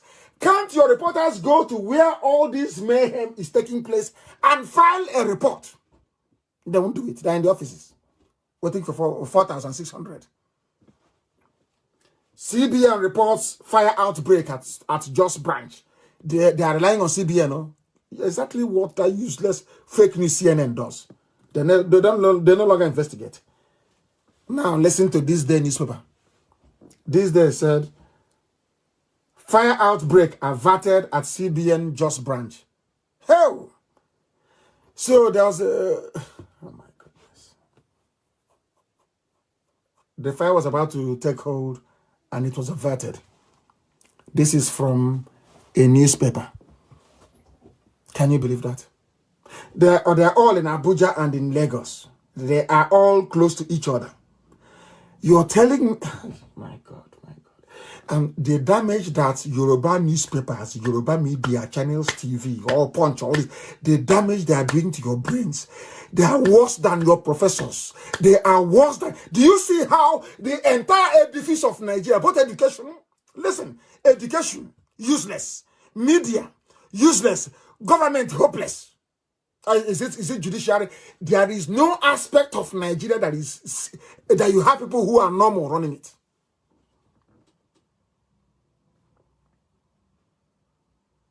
Do you see how bad Nigeria is? That Nigeria that is your country, you see how terrible it is? Even your own newspapers. There was a fire outbreak in Jos. One is reporting the place is burnt. One is saying that CBN said no files were damaged, which means there was fire. And this day is saying fire outbreak was averted. Hey, journalism in Nigeria. Oh my word, who did this to black people? Who did this to you, Yoruba media? Who did this? Must you be evil? Must you be evil? Must you be evil?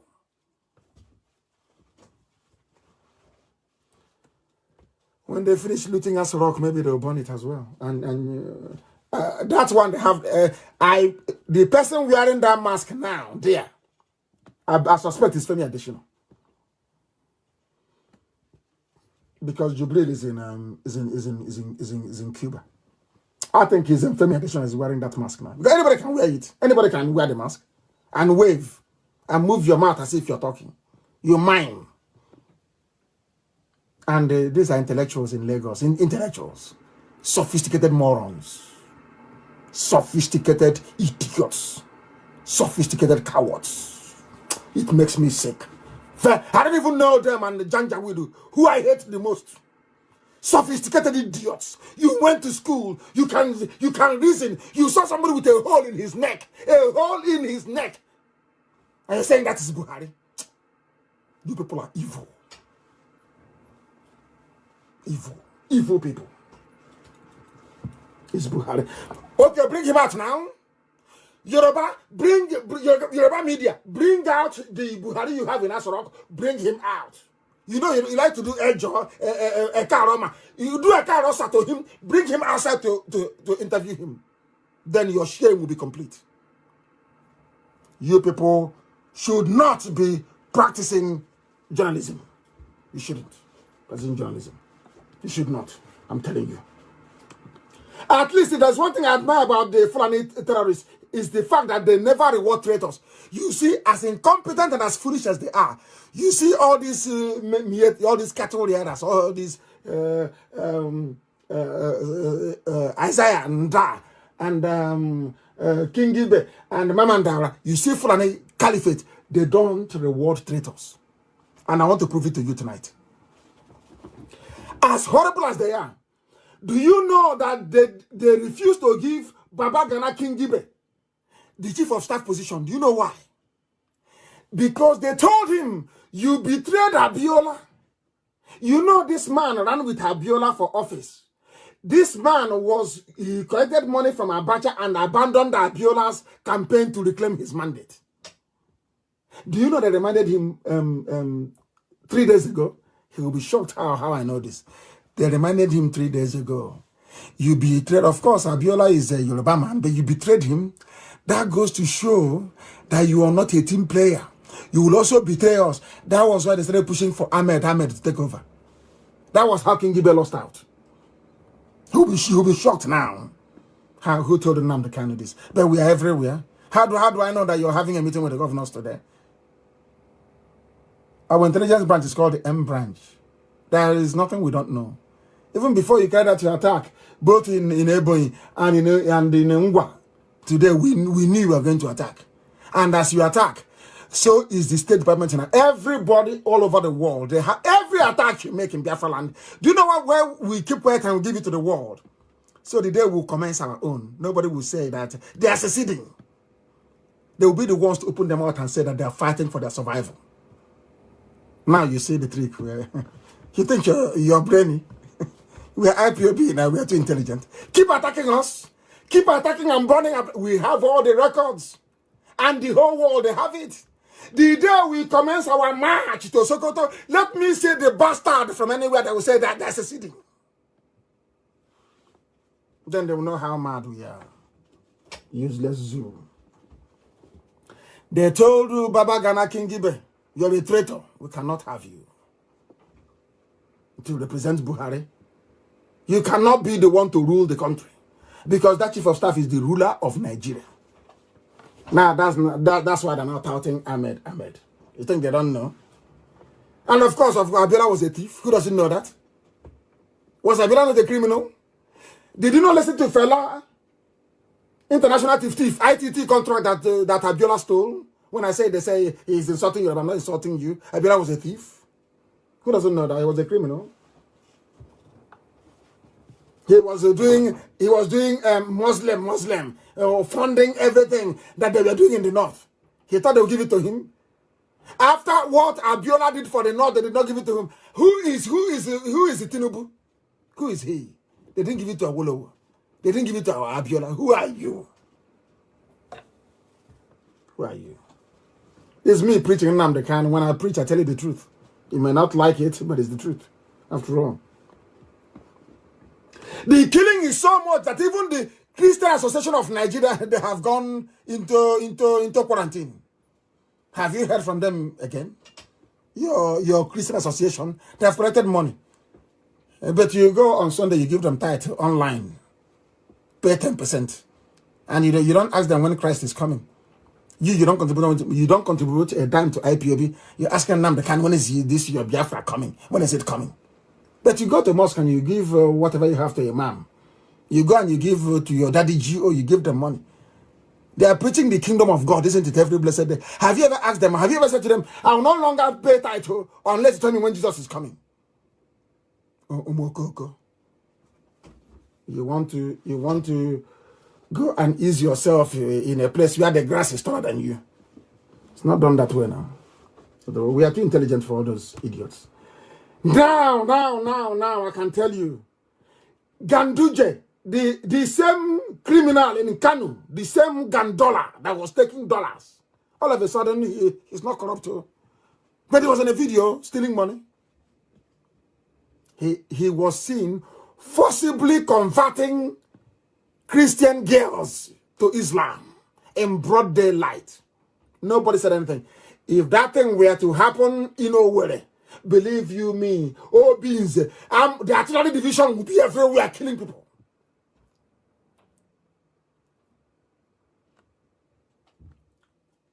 Did the Christian Association of Nigeria say anything? Because they have bombed them to silence. You know, that's the Fulani style intimidation. They tried the rubbish with me. I told them to piss off. I told them to go to hell. They have intimidated all of you. They are using a Lauren as a leverage over, a psychological leverage over the Yoruba race. A very proud, educated race. I don't know why they're even like that. They took a Lauren from them. And they're suppressing them. That is, if you want to know what happened to the Yorubas, look at the Christian Association of Nigeria. It's called emasculation. They squashed them through killing, bombings, and threats from the IG of police, from Buratai, that in broad daylight, Christian girls are being forcibly converted to Islam. Nobody can say anything except IPOB. That's even Nnamdi Kanu. The people that say, oh, we are one Nigerians, we love Nigeria, leave our country, Nigeria. Have they said anything? Legendary Zoological Republic. We are their savior. We are saving them. You say in the north they hold their Juma prayers, they're doing everything they can. But in the south they are arresting pastors. A pastor had to bail himself with 1 million naira. With 1 million naira because they don't give a damn. Police commissioner is Islam. Police IG is Islam. Everybody's from Janjaweed from the north. Look at how they're holding you hostage. They are not up to 8% of the population. Look at how they're holding all of you hostage because of people in Yoruba land are cowards. That's why the only reason why Fulani is talking is because they are counting on Yoruba cowardice. That's all. They are counting on Yoruba cowardice. If Osibajo were to be an Igbo man, I assure you. If Osibajo were to be an Ijaw man, I assure you he will be the president of Nigeria. To hell with Fulani Janjaweed. To hell with them. But Yoruba, you are afraid. You are scared. You are frightened. Because they took a lot from you. Come out and be open. Don't hide behind the wishy-washy grammar. Be open. Why are you not asking for Osibajo? Why, I ask you? Because you are afraid. Because you are scared of Fulani Janjaweed. But we are not afraid of them. And they know it. They know it. Zoo has fallen. There is no president. There is no vice president. There is nobody running the zoo. They have looted all the money. And you're there carrying your useless green, white, and green, whatever rubbish. Is it green, white, green flag? Talking rubbish online. You think I'll let them go scot-free? Tomorrow we go back on the tweet. The world, we are going to every major news outlet in Africa. I said that they must know what is happening in the zoo. The world must know. I told them. When Prophet Ngila was telling you, negotiate now, you said no. He said, Nnamdi Kanu. I can stop them. They are thugs. They are miscreants. The man said, negotiate now. A time will come when you will want to negotiate as they are doing now. There will be no space for that. And that time is now. And the zoo has fallen. I can assure you, it can never, ever be the same again. If they call for a sovereign national conference, if they call for a confab, we would not attend it. It is too late. I want Yoruba to stand up as a race and as a people. Stand up for once and support what is right. Impunity and evil is happening. Stop supporting evil, Yoruba. Stop supporting evil. It's not good.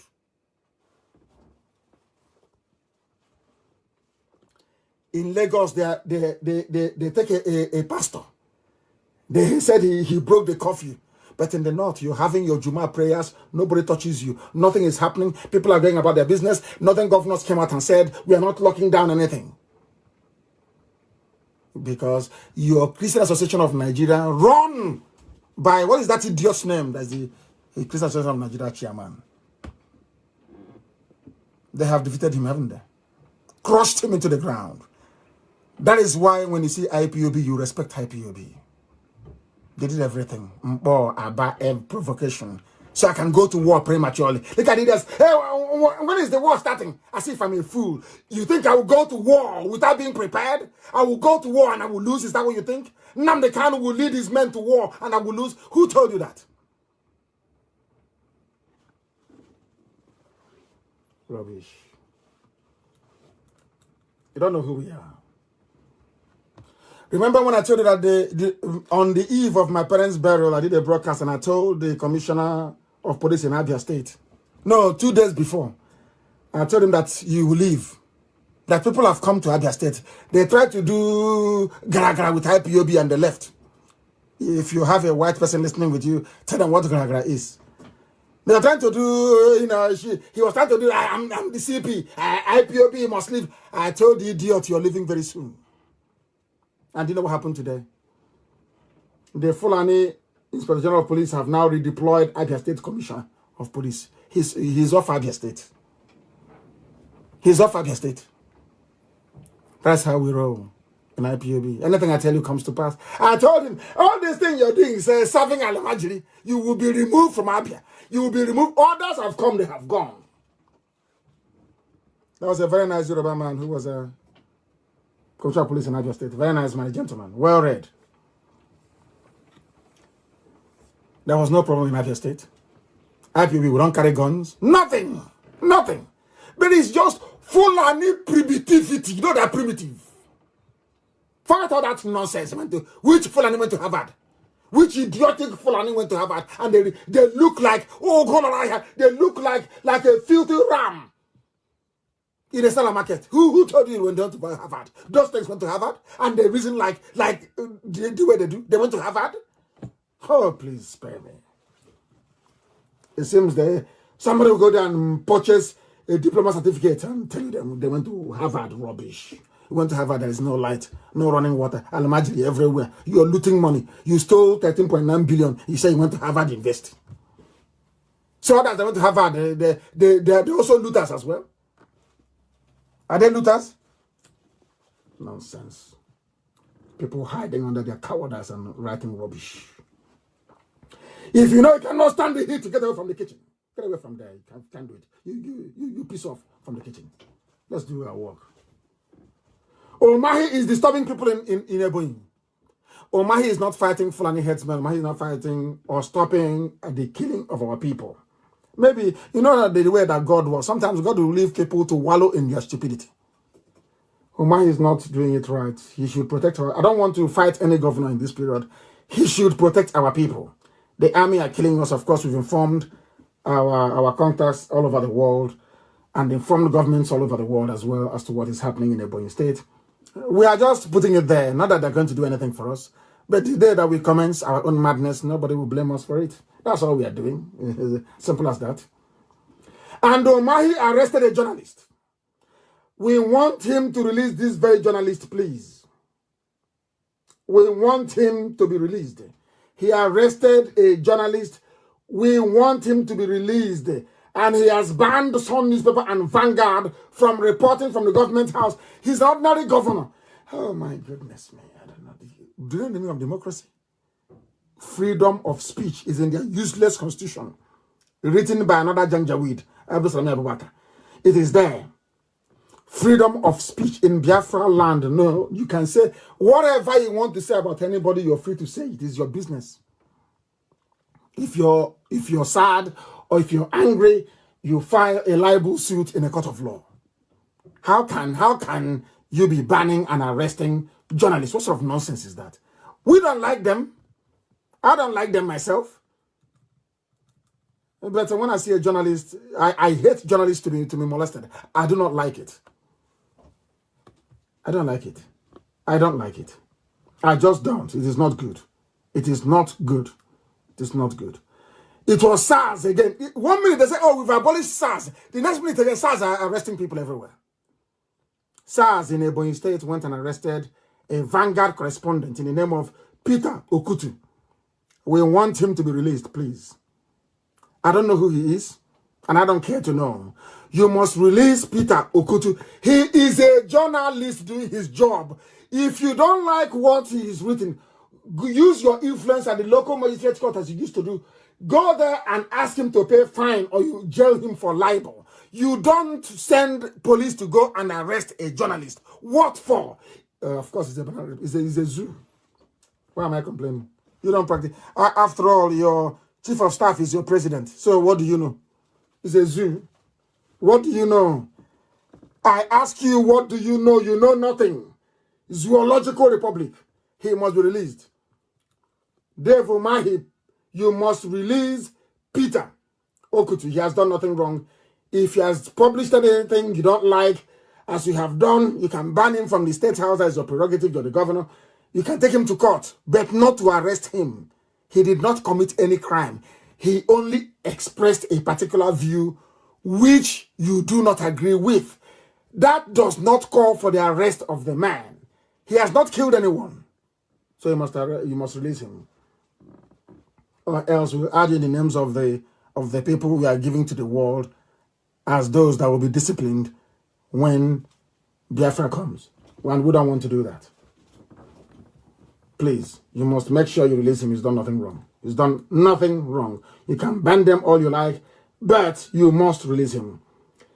As I said earlier, the Nigerian army today, earlier today, because now it's 30 minutes past 10 p.m. in Biafra land, in a place called Akpa Mbato, in Obingolo government area of Abia State. The Fulani people came with their cows, as usual, looking for water to drink. As the EU said, they're looking for water to drink. They went into a farm, destroyed all the crops, and the youths chased them away. Within the next 10 minutes, the army came and arrested people in the nearby village. They arrested one Victor Aloma. Of course, we are informing the US. They'll be tired of hearing from us. Every time the Nigerian army commits one impunity or the other, I am informing the State Department in the US. And they know it. Victor Aloma, Yoruba media, are you listening to what your army is doing? Your gallant soldiers, to what they're doing? They arrested Victor Aloma. They arrested Chimobi Samuel. They arrested Omudo Enyina. They arrested Odiwoma Samuel. They arrested Enyiribe Enyina. They arrested Onyekachi Chikwendo. I want them released. You brought your cattle into their farms, destroyed all the crops, and they only asked your Janjaweed, your terrorists with cattle to move away, and the army came. Tell me why the army will be coming to defend Mietiala all the time. Why would Nigerian army be coming to defend terrorists? Because you have no president. Because you have no vice president. The Janjaweed, the Fulani cabal is in control, and the zoo has fallen. And I'm glad that Hope Uzodinma saw sense in his stupidity and reversed the nonsense about him investing. Because he is the only thing still keeping him in office is coronavirus. He's going with corona. As soon as corona is leaving, Hope Uzodinma is living with coronavirus. He should not be there. Hope Uzodinma should not be there. He shouldn't be there at all, at all, at all. Shouldn't be there. Abak Yari, governor of Imo State, Supreme Court governor. And we have come to the end of tonight's epistle. I don't hate the Yorubas. I love them. As I said, I have a blood cousin who is half Yoruba. I love them very much. My sisters are married to Yorubas. I love them very much, but I want them to change. Yoruba must be very brave. To confront the Fulani and defeat them, you must be brave. No compromise.